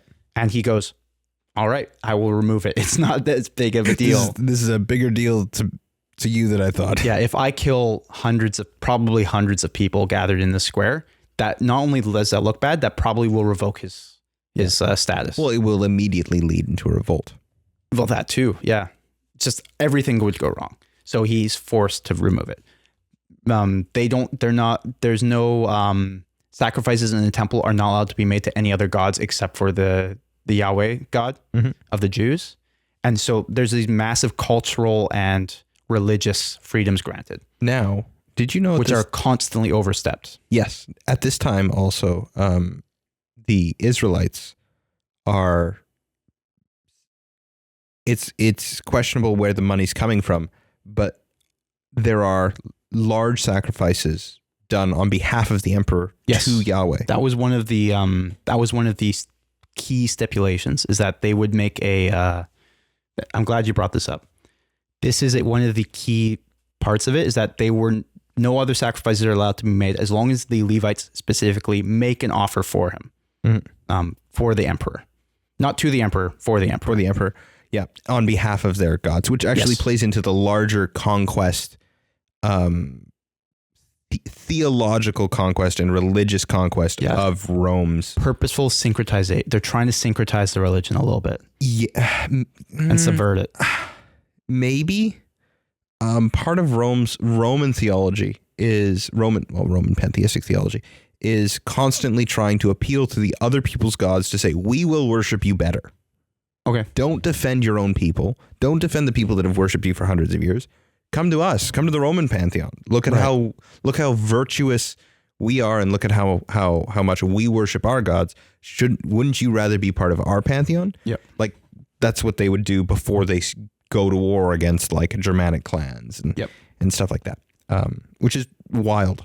Yes, it is crazy. And one of the things that the Jews were mocked relentlessly for, at least from Josephus and Philo's perspective, from other historians during the times like Tacitus and stuff, it becomes like a footnote, like, oh yeah, the Jews don't worship our gods and nobody likes them because of it. Yeah. But it's true. They would some of them obviously did change, especially when you get closer to like Caesarea Philippi or some of the other more Hellenized Greek towns. Yeah. But the very Jewish centers like Jerusalem were very anti worshiping other gods. And it was a big disconnect between them. Christians actually took that to another whole level, like it's another extreme level, to the level where Christians actually get called atheists. Yeah. Yeah. Because they only worship one God, which is basically like worshiping no gods. Yeah. Which is funny. You only worship one God more than no. Yeah. Which is funny because now you compare that to worshiping, like acknowledging at least thousands of gods, which I don't. Yeah. It's very different. It's fair. It's kind of like, look at how big our pantheon is. Look how small yours is. Ours is better. You're basically not worshiping God. Yeah. And obviously the Christian response is, but look how much we worship this God. Also, if none of your gods exist. Yeah, it doesn't matter. The many fakes argument doesn't work here. Yeah. Essentially what happens is that there's this constant struggle but for political power, for religious power, and for basically in the eyes of the empire, there's a lot of revolts that happen in Jerusalem over especially the religious freedoms thing and also political independence. The Jews have this, as you see in Jesus's time throughout the Gospels, there's this constant like expectation for a Messiah. Yeah. And a military. Yeah. Messiah. One that will actually overthrow Rome. The expectation is that Rome is constantly putting this boot on us, like constantly hammering us, all these things. Whether or not it's true, it doesn't matter. I wonder if one of the reasons why Rome brought the hammer down so hard, like in what we're getting the to. Jews sort of deserved it, to be fair. The Jews sort of deserved it. And for revolting. And for revolting politically, religiously, based on true religion, which you and I have, they killed the Son of God and rejected him. Yeah. But I wonder if one of the reasons why Rome brought the hammer down so hard, when we're about to get into that, is because from the outside, like Roman perspective, they're like, hey, we befriended you. Things got turmoil got introduced. We stepped in to help manage, and now you're just killing our people? Yeah. No. What is wrong with you? Yeah, you've always been a thorn in our side. Yeah. Like right from the beginning, we've been nice to you. I wonder if that was kind of...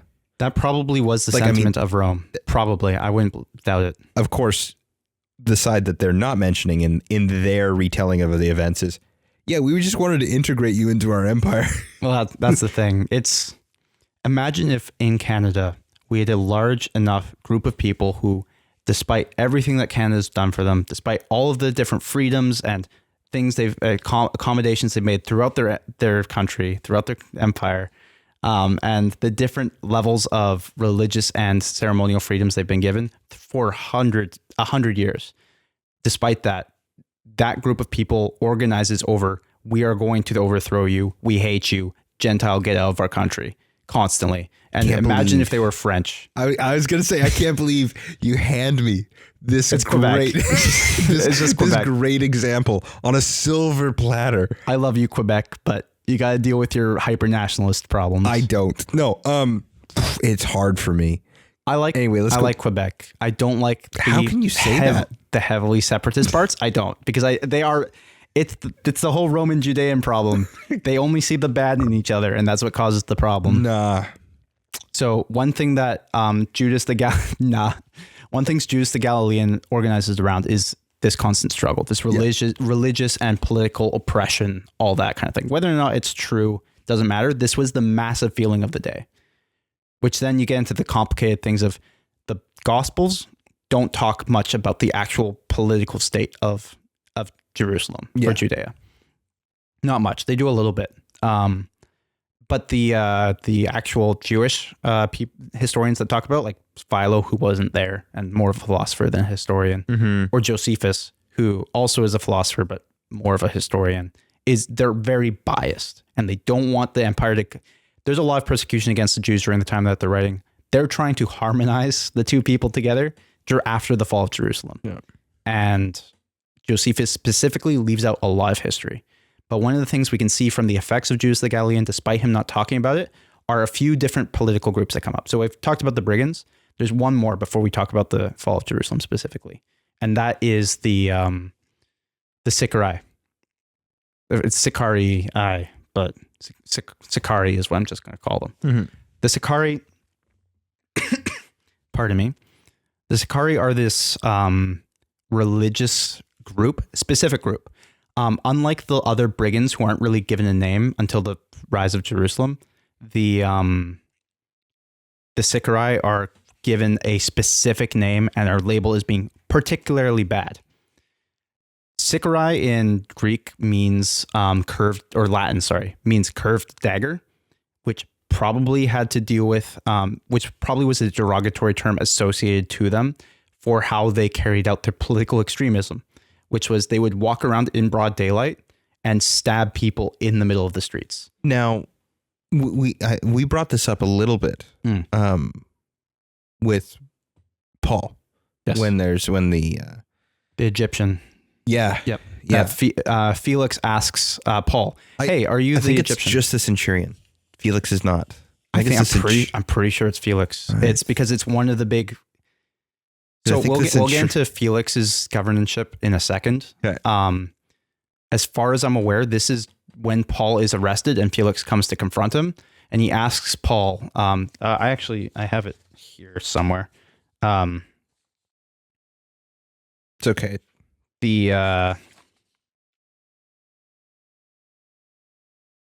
Now we have dead air. Anyway. Woo! There it is. We are a professional podcast. I didn't write it down. Perfect. The Sicarii kind of show up around 30 AD to 50 AD. But it's complicated. I thought they're not a specifically Jewish thing. No, they are. During this time, they are. At least in Judea. So they probably were associated with other groups afterwards. Because I think that's a term that's used for many different insurrection type groups. Right.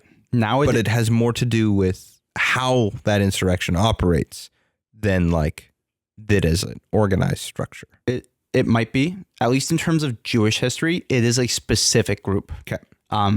Who the leader of is not known until the fall of Jerusalem, and then he's given a name. But Eleazar and his Sicarii are probably the people who started the movement, at least in my view. Mm-hmm. Now, I would have to make a massive argument as to why that's the case, but we're not going to get into it today. To just accept that. Sure. Is that they are one of the first groups to show up as like an actual political force. They go around and basically their belief that they're the ones who coined the term "no Lord but God," and they seem to be descendants. Large parts of Judas's kids and grandchildren, like Eleazar, are family of Judas of Galilee. Judas the Galilean leaves behind this legacy of some sort that we're not quite sure of. Okay. But the Sicarii come up and they are like the most extreme of the political groups, but somehow they're the first, which doesn't seem to make much sense. The Eleazar and his group basically actually just operate in broad daylight, and the idea that they have a few specific beliefs. One of which is that this messianic idea of by doing this, we are bringing forth the Messiah by our actions. By making it just unbearable. Yes. Either God's going to come and save us, which they would say he is. Yep. Or he's going to let us be destroyed, which he wouldn't because we're God's people. Yeah, we're God's chosen people, and we're fighting for the independence. We're bringing forth the Messiah's ideals. Bad. Very bad. Man, they should have met Jesus. I know. Well, Jesus is literally the counter to their beliefs. To any messianic claim, to be honest, but to everybody's. To everything, pretty much. But by doing so, they're like, okay, how do we do it? Or sorry, how do we do it? How do we bring forth this political change that we want? Mm-hmm. Obviously, not paying taxes isn't going to get us anywhere. Mm-hmm. Hiding in the wilderness, sure, there's been raids into the cities. That's not doing much either. It just causes more Roman crackdowns. Yeah. So what do? We have to be more extreme and more targeted. Double down. So they allegedly, and by allegedly I mean pretty certainly, they work with one of the priests, the priestly families. Was it Annas's kids? You have Caiaphas, who's his son-in-law, who's the one that is probably in charge when Jesus is the murdered. High priest when Jesus is murdered. Man, it sucks because there's like 5 of them and they bounce back and forth in terms of control until the fall of Jerusalem. He is when Jesus is crucified. However, his father-in-law is like said like to be high priest as well because he used to be Yeah, and so kind of like who's the manager of the store? Yeah, exactly. The guy who's the manager or the guy who's manager for 20 years before him? Yep. Mm-hmm. So one of his sons, who probably wasn't the high priest that year, but was the high priest, I think, the year after that, he probably pays the Sicarii to kidnap one of the priests, the high priest specifically, of that year, which is wild, by the way, that a political group would just walk in and kidnap a person, the high priest of all people, and it not have massive ramifications for their group. Basically, they are forced to let him go. This just sounds grossly like Italy and everything with the Papal States. That's funny, and not wrong. Yeah, it's not untrue. It sounds like crazy stuff in Italy and the Papal States and the Pope during like from 800 to Yeah. 1200. Yeah, it's pretty bad, but oh man, it's crazy. Anyway, by saying that, you've alienated a good group of people who don't know much about it. But read about it. It's wild. It is wild. It's actually very cool. And by cool, I mean kind of depressing that the church turned into that for a bit. But basically they start gaining influence not just among by their raids or whatever. They start gaining influence and power by people using them as political tools in the city. And one of the things they do is that even without being paid, they will go into town and they will just stab random Jews who are Hellenistic, quote unquote. So sometimes these are it's just merchants. Just like the Maccabees. See, we're the same. Yeah, there you go. A lot of the people they kill are priests and Pharisees and Sadducees. Less so the Sadducees. I mean, there's a few of them. Yeah, and the procurators are constantly dealing with this issue. That's one of the things when Paul is asked about it, whether or not he is he says the Egyptian who walked into the wilderness with his revolutionary Sicarii. Yeah. Whether or not he's talking about the same group, I think he is, but that's not necessarily true. The Egyptian here may be referring to the leader of this group who then tried to invade and then was rebuffed, and then this seems to be his descendants. Okay. Who are coming back into the cities, into Jerusalem specifically. So they're murdering people in broad daylight, cloak and dagger style. Actually, arguably, and as far as I'm aware, they are the first official cloak and dagger assassins to be used as a political group in history. That's not true. You get different kinds, but as far as I'm aware, that is technically true. What do you mean by it's not true? Well, I'm pretty sure I can think of some in Rome and Greece beforehand, and then I'm almost certain. I'm almost certain that this term is used by people in Baghdad. Yeah, I know what you're talking about. But prior to the Jews, and the reason why it's applied to this group of Jews is because they have similar tactics. Mm. There were the was it the League of Shadows or whatever in Persia? The League of Shadows. I don't know. There's a word for it. Maybe I'm just mixing up names, but in Persia, the League of Shadows. A bit before this, for sure. As far as I'm aware, in terms of this type of assassinations they do, they didn't invent it, but they were one of the first organized groups that did it. Okay. But regardless, it doesn't really matter. I just think it's neat. But they start murdering people in broad daylight, and from that point off, about 50 AD onwards, they're never officially actually pushed out of the city. Constant problem. Under Felix, this is a good time to start transitioning towards the last bit. Which is what we've been trying to work towards this whole time. The fall of Jerusalem. Now, the procuratorship and provincial status under the empire is not great. It started off okay when they had long-lasting emperors or long-lasting procurators. They were still like a bit of a bywater place, kind of well known for their revolutionary zeal and not being great. A great place for a Gentile and stuff. Kind of a bit of an embarrassment, to be honest. Mm-hmm. But it was about 50 onwards, especially under Nero and Caligula and stuff like that then they start shortening the amount of time that the procurators spend in Judea. Basically, as soon as a new emperor comes in, roughly around that time is when a new procurator is put in place.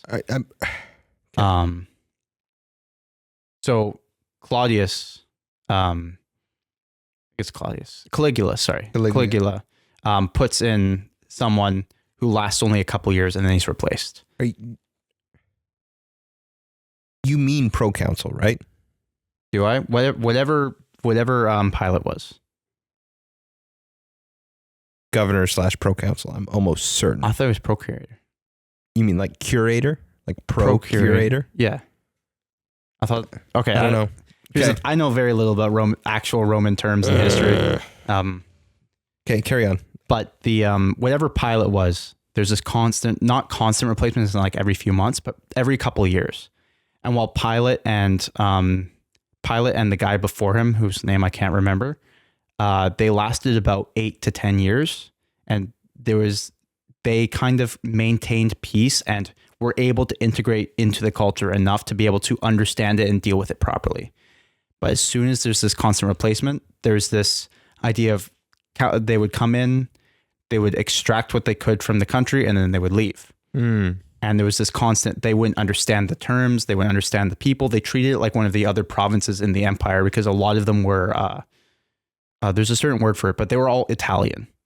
And so they dealt like it was another Italian province. Which obviously it wasn't. It had these religious and political freedoms and cultural freedoms that they were not observing. And Felix, he lasts quite a while, but Felix, is he the last of the decent ones? Sort of. Okay. Josephus paints him in a pretty negative light, largely that a lot of the Sicarii become big under him. Okay. Revolutionary fervor starts to expand massively under him. And basically the main takeaway is either he made a lot of missteps that, like, he was pretty famous for making a couple of faux pas that then made people not like him. Okay. And so he seemed incompetent, not necessarily in terms of how he represented Rome or how he represented the people, but just administrative and more clerical errors as he's operating it. So he doesn't understand the religious freedom, so he accidentally orders this thing to happen, and the Jews revolt, and he goes, "Oh, I didn't know this was a problem," that kind of thing. Or soldiers started mocking the Jews and throwing stones, and Felix doesn't punish them. At least he doesn't punish them very harshly, and so people get mad. And there's this constant, like, he's a little incompetent and not properly dealing with the problem, and it just gets worse and worse and worse and worse. But it's not really bad during this time. It's just getting worse. Okay. But then out in the country, you have the brigands and you have this. Yes, and they're starting to come into the cities. Yeah. Like, in force. Yeah. And he's not dealing with it. Not really. No. And in fact, he's probably making them more popular. Okay. Like, he goes out and chases them. He kills large groups of them gathered by a river. There's this whole story about how, I can't remember his name, but whatever, a messianic figure goes to the other side of the Jordan saying he's going to split the Jordan apart like Joshua did, and then he's going to march on Jerusalem and liberate it for the people. Okay. And whatever, they're dealt with easily. But then there's this idea of like, oh, people are starting to, like, these groups are starting to realize they're trying to model themselves off of the Maccabean way. And it's getting more and more popular and more public. The one after him is Festus, which is the one in Paul's story. Felix sends him out to Herod's palace to deal with him, and talks to him about faith. Sorry, pardon me. And then he's let go. Yeah. And so then Festus comes into power, and he's like, "Hey, man, you want to talk to me about faith? That's great." And he talks. And then Paul says one thing, and he's like, "Oh, you think you're going to make me a Christian this fast? What are you?" And Paul's just like, "I would make all of you like me without chains." And he's like, "Okay, this guy's high on his own supply here." Yep. And so then he's like, "All right, I need to get rid of this guy." But whereas Felix is like probably waiting for a bribe. Yeah. Festus is like, "Oh, I've got to." And he would have let him go, and then he would have let him go, and then Paul's like, "I appeal to Caesar," and he's like, "Thank you." Yeah. And yeah, then you have the letters from the Sanhedrin as well, which complicate things, and they think he's a threat. Whatever. Anyways, Festus, also not that great. He only is there for a few years, I think, 4. And he's not great either. And then there's this constant further devolvement for the next like 10 years until eventually you get to the last dude. Let me just find this. His name is this. Nice. His name is this.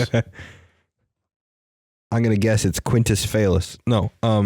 I think it is Gaius Flavius. Okay. Flavis, I think. Fabulous Flavis. So while the previous procurators were, I'm sorry if I'm using the word wrong. That's okay. This constant problem that these governors essentially are either not dealing with the problem properly, they're making it worse slowly, whatever. This last guy is basically a mob boss. Not only is he like not doing what he's supposed to do as a job, it's clear at this point that whatever political state that Judea was in, it was unmanageable, like near open revolt, basically terrible living conditions everywhere. And the now new ruler of the place has no oversight, no whatever. People aren't even appealing to the legates anymore. Or again, I'm using the wrong words, but it doesn't matter. They're appealing to the governors to deal with it, and they're not doing anything. So it's probably only in his small spheres of power does he actually control the place.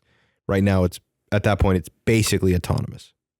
Yes. However, this guy starts, not only is he sending his soldiers to basically raid different towns and cities and steal things, he's constantly overturned sacrifices, he's doing all these things. He is in a band of basically his own brigands going town to town, looting and raping each city, each town as he goes.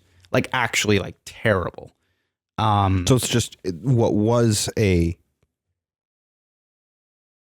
vassal has now just become basically the front, a romping ground for his whatever he wants. Has basically just become the front lines of civilization.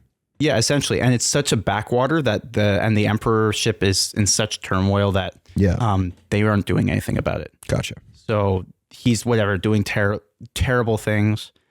He actually pays off probably both the Sicarii, the high priests, and all of these other groups to work with him so that they can steal and kill for his gain. Oh. So he's now using these people for his own gain, not just the high priests or whatever. Until basically while he is ruling, open revolt starts. And it starts with one of the priests, his name, now I'm going to try to be as concise as I can because there's like a billion names. Eleazar. Dude in charge of the Sicarii? Yep. No, different guy. Oh, different Eleazar. He is a priest. He's a lesser priest, not a high priest. He goes into the temple and he demands that the priests there stop offering sacrifice to Caesar, and that they don't let any Gentiles into the temple for any reason. To Caesar? Yes. Which is in clear violation of their relationship. So at some point, the Jews were switched. Is that true? Yes, this is true. He bars off the upper part of the. I mean, is it true that the Jews at that point are offering sacrifices to Caesar? Yes. Not on behalf of Caesar.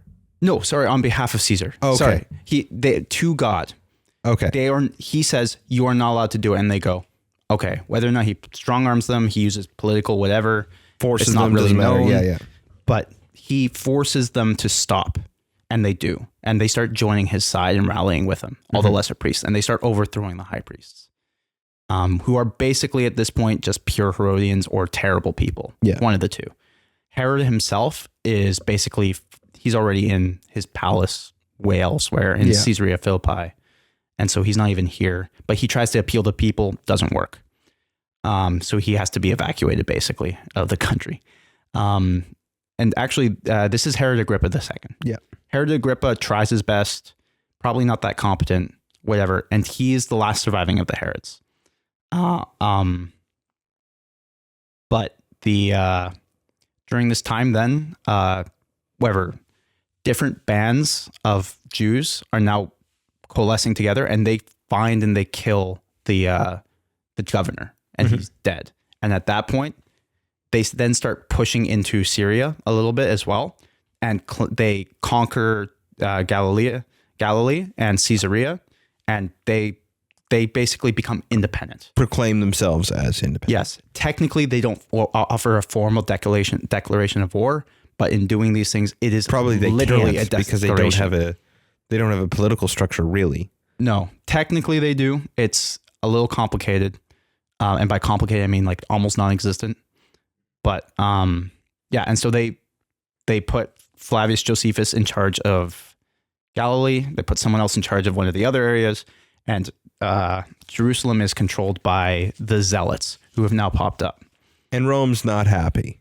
Rome is very not happy.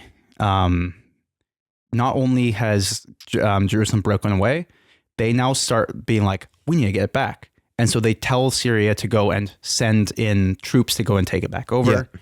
And Syria is unable to do so because they aren't prepared. They're not prepared. They didn't expect it. Whatever it is, it doesn't really matter. They get rebuffed. Yeah, mismanagement. They get rebuffed. And Jerusalem enjoys peace-ish for about 3 years.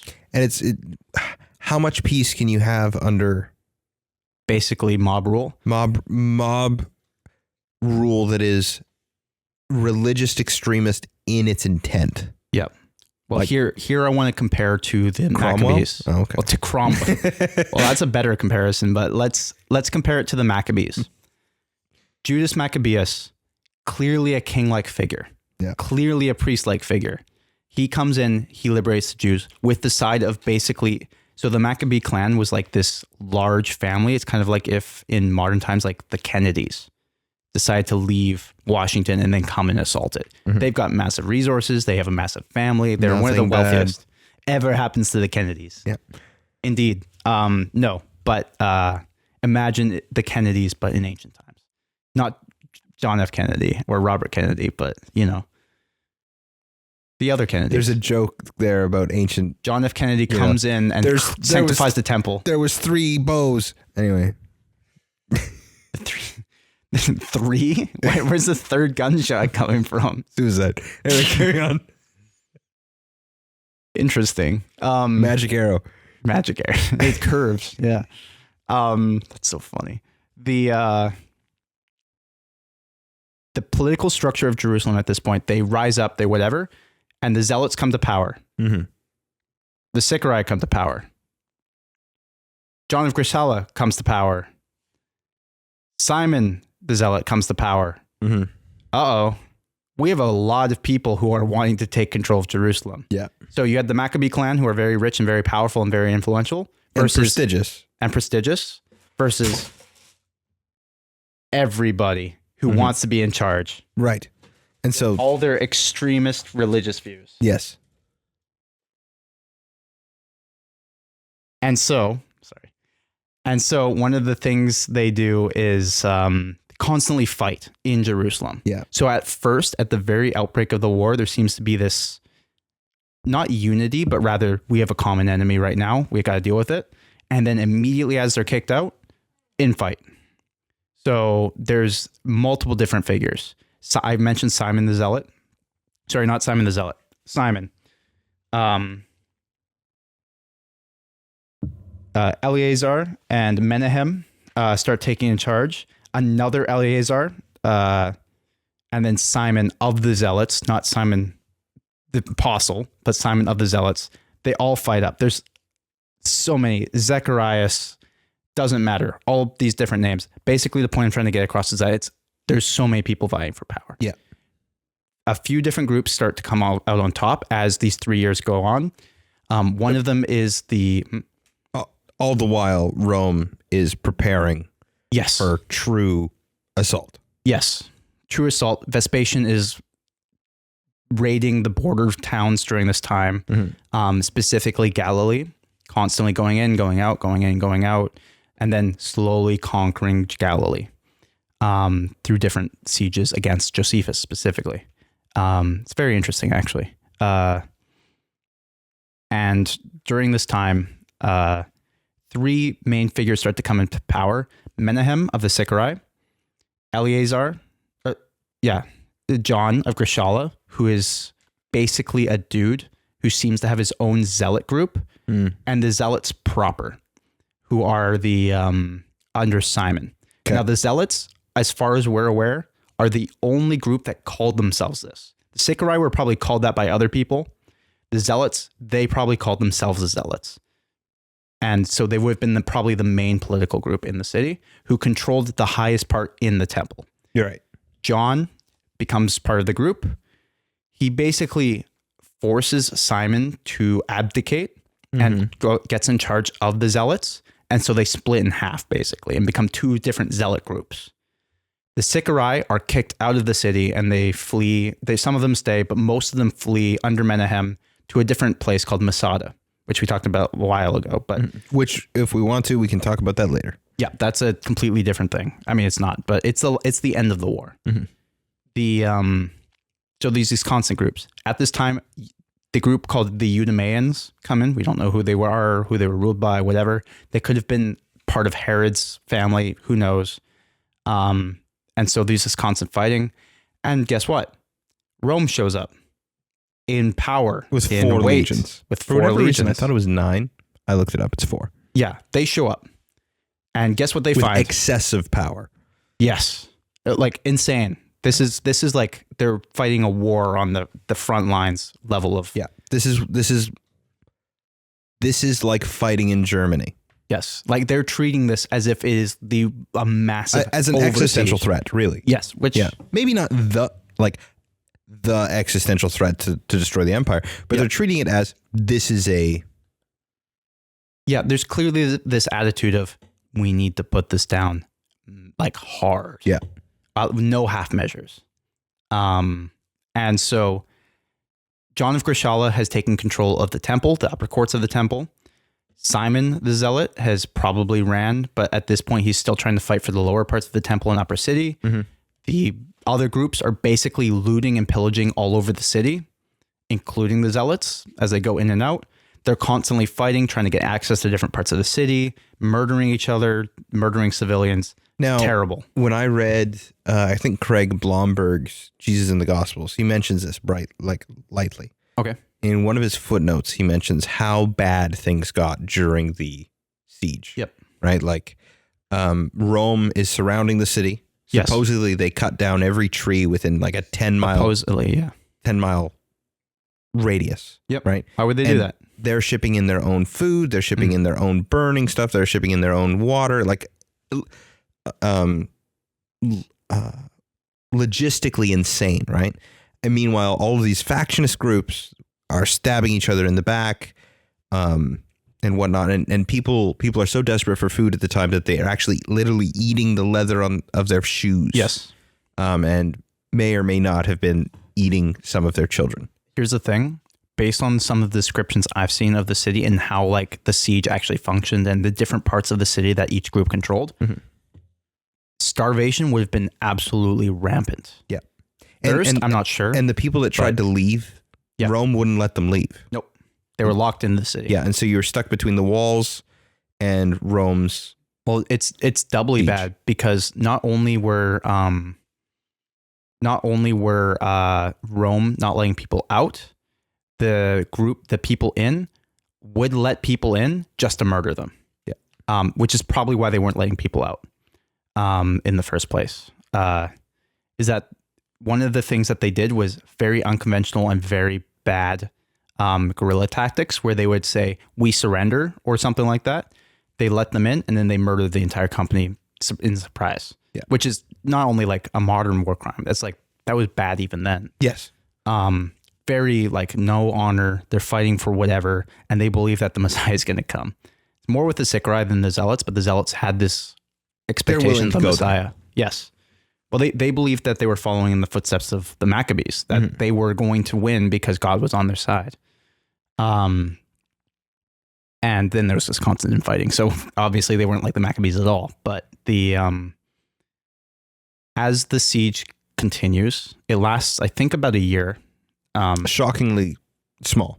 Yeah, a shockingly small amount of time, largely for a few reasons. But one of them being the siege works and earthworks that Rome's efficiency. Yep.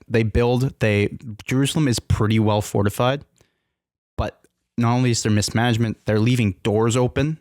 They're leaving parts of the wall. They tried to rebuild the wall, but due to the mismanagement, they didn't fix large parts of it, including one specific part that allowed them to get in the temple courts. And so they break into the lower city and take the palace, and then they go for the temple, which is the last. The temple is built essentially like a fortress at this point. It's got walls, it's got an inner court, it's got an upper court, all that kind of thing. And so as Rome successfully, under Titus at this point, successfully breaks into the city. They go up and they scourge whatever. probably don't kill everybody. There probably was a good amount of looting, but it probably was already pretty bad to begin with. Yeah, it was probably already bad to begin with. And at this and point, most people would see them as liberators, I'm sure. I don't know. It gets complicated. I don't know.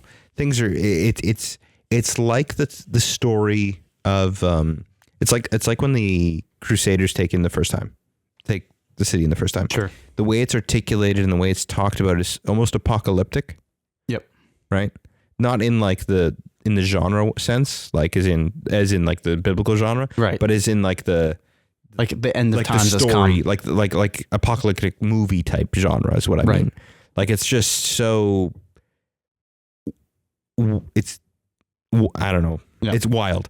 If Josephus is right, not the Zealots were treating them like the people like terribly. Yeah. Horribly, using them like mob bosses, controlling different regions. Knowing Rome, at this point, I don't think they care. That's fair. I think Rome is. I think that Rome starts the fire at this point. Like they break in. Well, we'll get into it very quickly here. I just wanted to mention Josephus specifically mentions Titus as being very good during the siege. Basically, he only does the good thing the whole time. I think he's paid. He's being paid to. It's more than that. He has a literal like religious bent to say it. Whether or not he personally believes that religious bent or not doesn't matter, but he has every reason to only say that Titus is the greatest person who has ever existed ever. But essentially at this point, there's no mention of civilian killings by Rome. And if there is, it's very light. It's usually justified. The Zealots, to be fair, are actually being terrible and using terrible guerrilla tactics. Like I mentioned, they would surrender and then not surrender. They would invite people into courts for parley and then they would ambush them. They would go out into the street to tease the Romans with their dead bodies, that kind of thing, like horrible things in the temple. So they're holed up in the temple, the last stronghold in the city. The Zealots under John, specifically, they managed to hold out in the upper court until someone, for some reason, starts a fire, a soldier. Now, there's a bit of a debate over why this fire started, and the fire was started by a soldier. Even Josephus says that. Josephus says Titus explicitly said not to do so. Historians have gone, it doesn't seem like that's the case.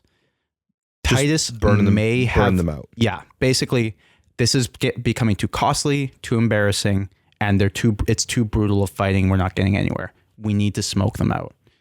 Set the temple on fire. Now, whether or not he actually did order that, or if it was an accident, well, it was on purpose by the soldier. But whether or not it was ordered by the future emperor, or whether was it a centurion that was trying to do, and trying to take initiative. Yeah. Regardless, it would look bad on Titus. Yeah. But essentially, some of them don't even leave. They stay in the burned remains and they don't die. They then are killed afterwards. But most of them try to flee and they don't. Some of them do. Actually, many of them do. And there's these later raids to go and clean them up, including Simon the Zealot. Okay. Not that Simon the Zealot, but you know. And at all this time, there's no mention of the church. No one knows what's happening to them. Well, and if the church actually listened to Jesus' warnings about this in the Olivet Discourse, it makes sense that they'd leave. I mean, if they're actually Christian, they wouldn't partake in this. Yeah. At least. Anyways, the way, like you mentioned, how the city was scourged, destroyed, all that kind of thing. There's also the mention of them eating their own babies. Yep. And stuff like that too. Not only is this the description that Jesus gives. I don't know if he mentions the eating of the babies. It's the Old Testament. There's an Old Testament thing about it though. Well, that's the thing. This is in sort of fulfillment of not just ancient sieges in general, but of the Deuteronomy, of the exiles that they should expect if they don't uphold the law properly. If they uphold the law, they get blessings. If they don't, they go into exile. That's Deuteronomy, basically. The end of Deuteronomy, I should say. And the argument is that, is this the fulfillment of that? Is this another exile, much like the previous one. At least in terms of layout, it seems to be the case. Whether or not it actually was supposed to be, who knows? Yes. Sure. I mean, it's not just exile, it's divine judgment. Yes. I mean, at least on these people for sure. But the argument is that what was it that they're being judged for? Rejecting the Messiah. Sure. That gets... I have no problem saying that. Yeah, that's right now, that's a little bit politically not the nicest thing for people. Don't like that one. Is that true? Is it true? Probably. Okay. That's the problem. It's not just because the Jews rejected Jesus, it's because these specific Jews rejected Jesus. But Jerusalem falls. The temple is destroyed pretty much completely. Technically, parts of it still remained. There's a different time later, which then it gets deconstructed and reconstructed, built back up. Not fully deconstructed, just parts of it. Say the Wailing Wall, but I don't know how they did any fishing there. Whales aren't fish, idiot. No, I'm just kidding. But essentially, yeah, Jerusalem falls. The last place that they hold out, not the Zealots, but the Sicarii, our favorite, the super assassins. They're really bad. They hold out in Masada until about 73 AD. Until they all commit suicide and Rome walks in like, what the heck? What just happened here? Yeah. That kind of thing. So, yeah, pretty bad. And that's everything about the fall of Rome. That's everything about there's nothing else to discuss. That's not true. There's a lot. This marks the last time that the Jews ever had an independent state. Technically, they did. They even printed coins and like had like their own setups, all that. Except for like now. Yeah, you're right. Since about 49 AD. 1949. But yeah, about 2,000 years worth of no Jewish history in Palestine. Yeah. At least no major one. And the fact that an ethnic group can lose its hometown, or its hometown, its home region, lose its cultural and religious center. Yep. And ultimately reform their religion, because they do have to reform their religion. Yes. They have to restructure, and this is how we get the Talmud and the Mishnah. To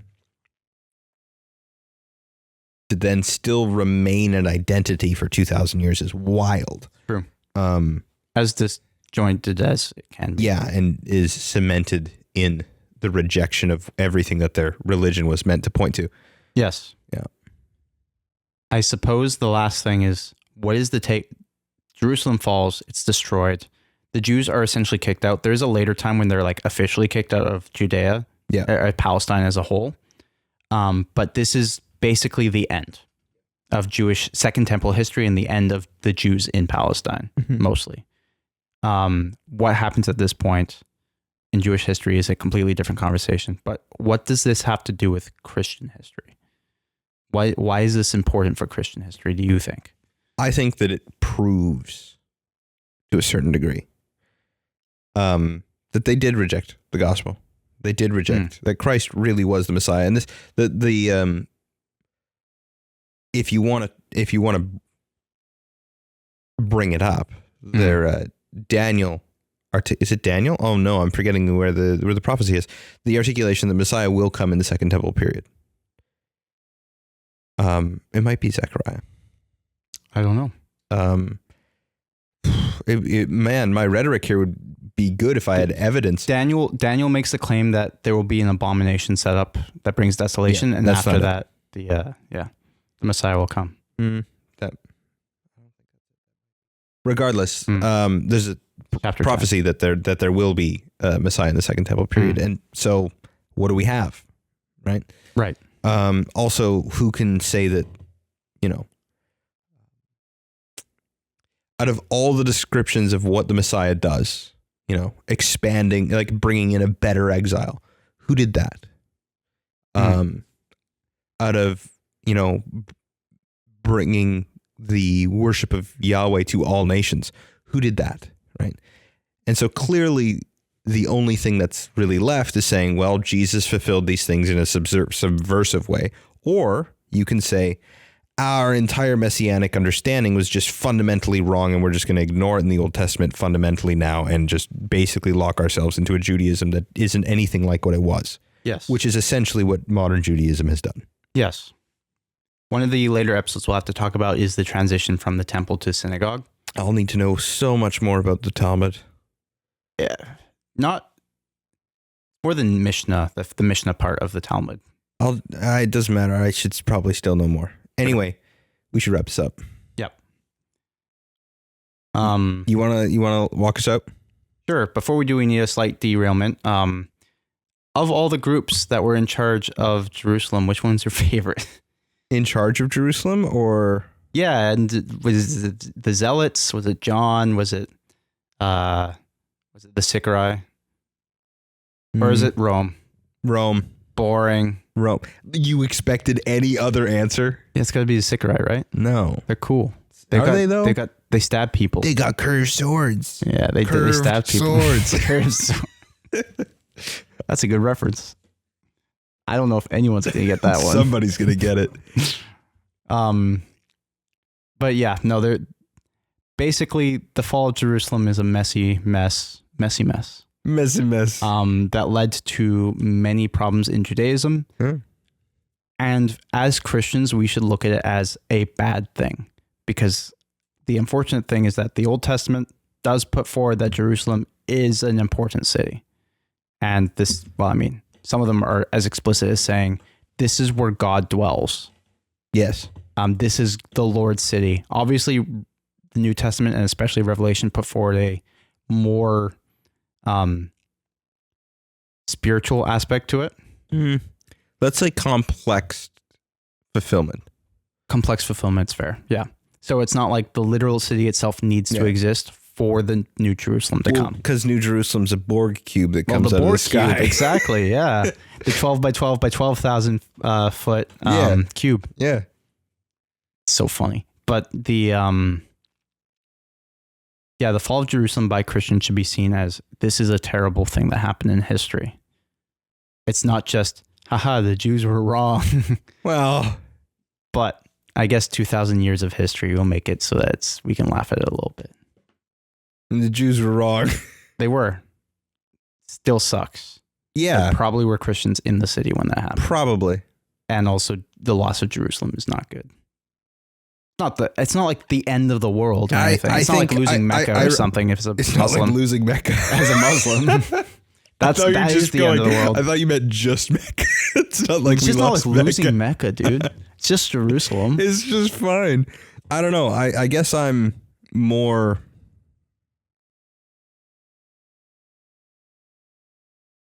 less sympathetic. Sure. And I don't even know if you are sympathetic. I don't think I am. So I don't know what it is. I see it as the fulfillment of God's judgment, and I struggle. I don't like, if it's God's judgment, I don't want to necessarily have too much sympathy. Sure. Well, then we get into the slightly, not more complicated, but very quick remnant theology. Now, I know there's a different disagreements on what remnant theology should be or what it is, or if it's even real, but the law promises that when exile happens, there will be a remnant protected by God and brought back. But they're not under exile. That's the thing. Well, it's not exile. You don't think so? No. It's just destruction? Yes. They are not God's people. So here, that's the complicated part, because I don't agree necessarily. Interesting. I do think that there is still the promise over Israel. Okay. Mostly because we've been grafted into Israel. Yeah. It's not like they've been grafted out. But that's explicitly what those articulations are. Those who have not been fruitful have been removed. That is true. But does that mean that the Jews as a whole are no longer God's chosen? The seed of Abraham. Who is? Now, I know the argument of especially Romans goes into the seed of Abraham is the more spiritual faith aspect of it, rather than the literal blood. Who are the children of Abraham? Those who believe. Right. Yes. Right. I know, like, part of the issue is we are transferring concepts of soteriology into ecclesiology without really qualifying them. And Paul kind of does this a little bit himself in Romans. Right. Maybe I'm a little high on the Old Testament prophets. The fall of Jerusalem the second time. The first time was the exile, the Babylonian exile. The second time doesn't follow the exact layout of how it happened, but rather the theology seems very similar. The only difference being, is there a remnant left over? If that remnant, now here's the thing, you could say it's just not an exile. It's like the Assyrians with the northern tribe of Israel. They're just eradicated. Yeah. But then the remnant still exists during that time. It's just the exile was not for all Jews, just the northern tribe. Sure. And then Judea struggles, but they recover for a bit. You can say that. Would then the Christians be that side of it? No. Why?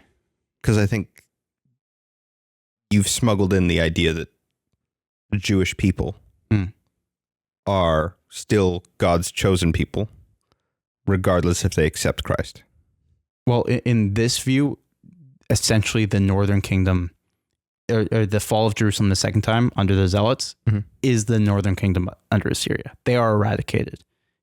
But then the leftovers, the other exile, so not necessarily exile, but the Deuteronomy style, like if you are faithful, then you will succeed. If you don't, you will be destroyed. Sure. That kind of thing. Christians would be the ones who survived because they were faithful. And then the other Jews are they are the destroyed ones. Is that fair? I don't know. Because the other aspect I could see when it comes to this style of thinking is that the remnant that exists, whether or not it's Israel today, I'm not willing to say that. You mean as a political state? Definitely not as a political state. Mostly because they don't actually offer sacrifices in the temple, so they're not, that of. Really Jewish. But no, I'm just kidding. But that I know of, that's funny. The Jews weren't completely eradicated after that. No, they did exist. There were plenty of them all around Rome. Yeah, the Roman Empire, I mean. And as John puts it in Revelation, he labels them as the synagogue of Satan as part of the apocalypse that he is writing. Like, there's a purpose for that. He's not just calling Jewish people the children of Satan. But Jesus does. Yes. But not Jews as a whole, because he also... This is correct, but if they reject him, he does. Yes, exactly. Yes. But regardless... Here's the thing. I'm taking a very aggressive stance. You are taking an aggressive stance. I'm trying to be careful. Harder than I'm trying to be careful.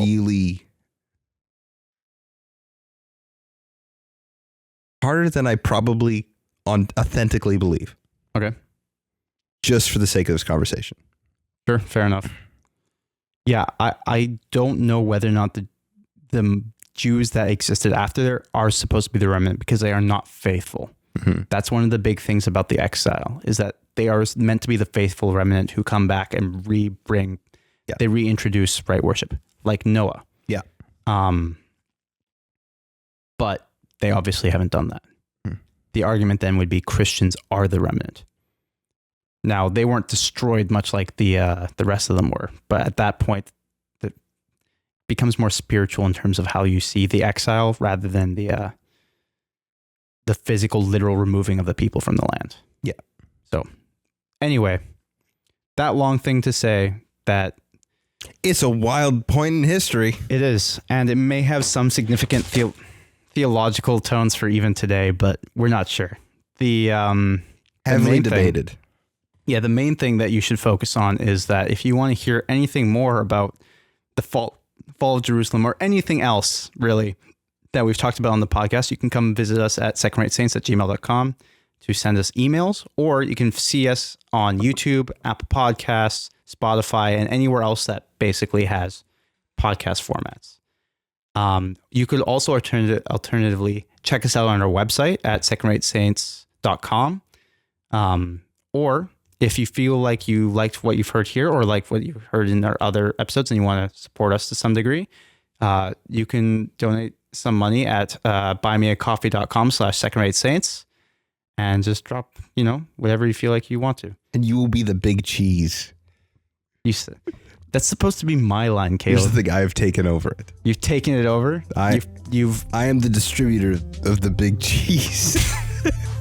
All right, big cheese man. All right. Goodbye. Bye.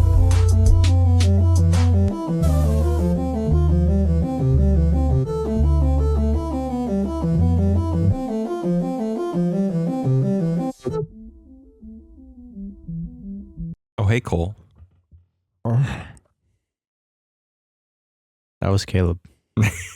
You could see which file. It was Caleb.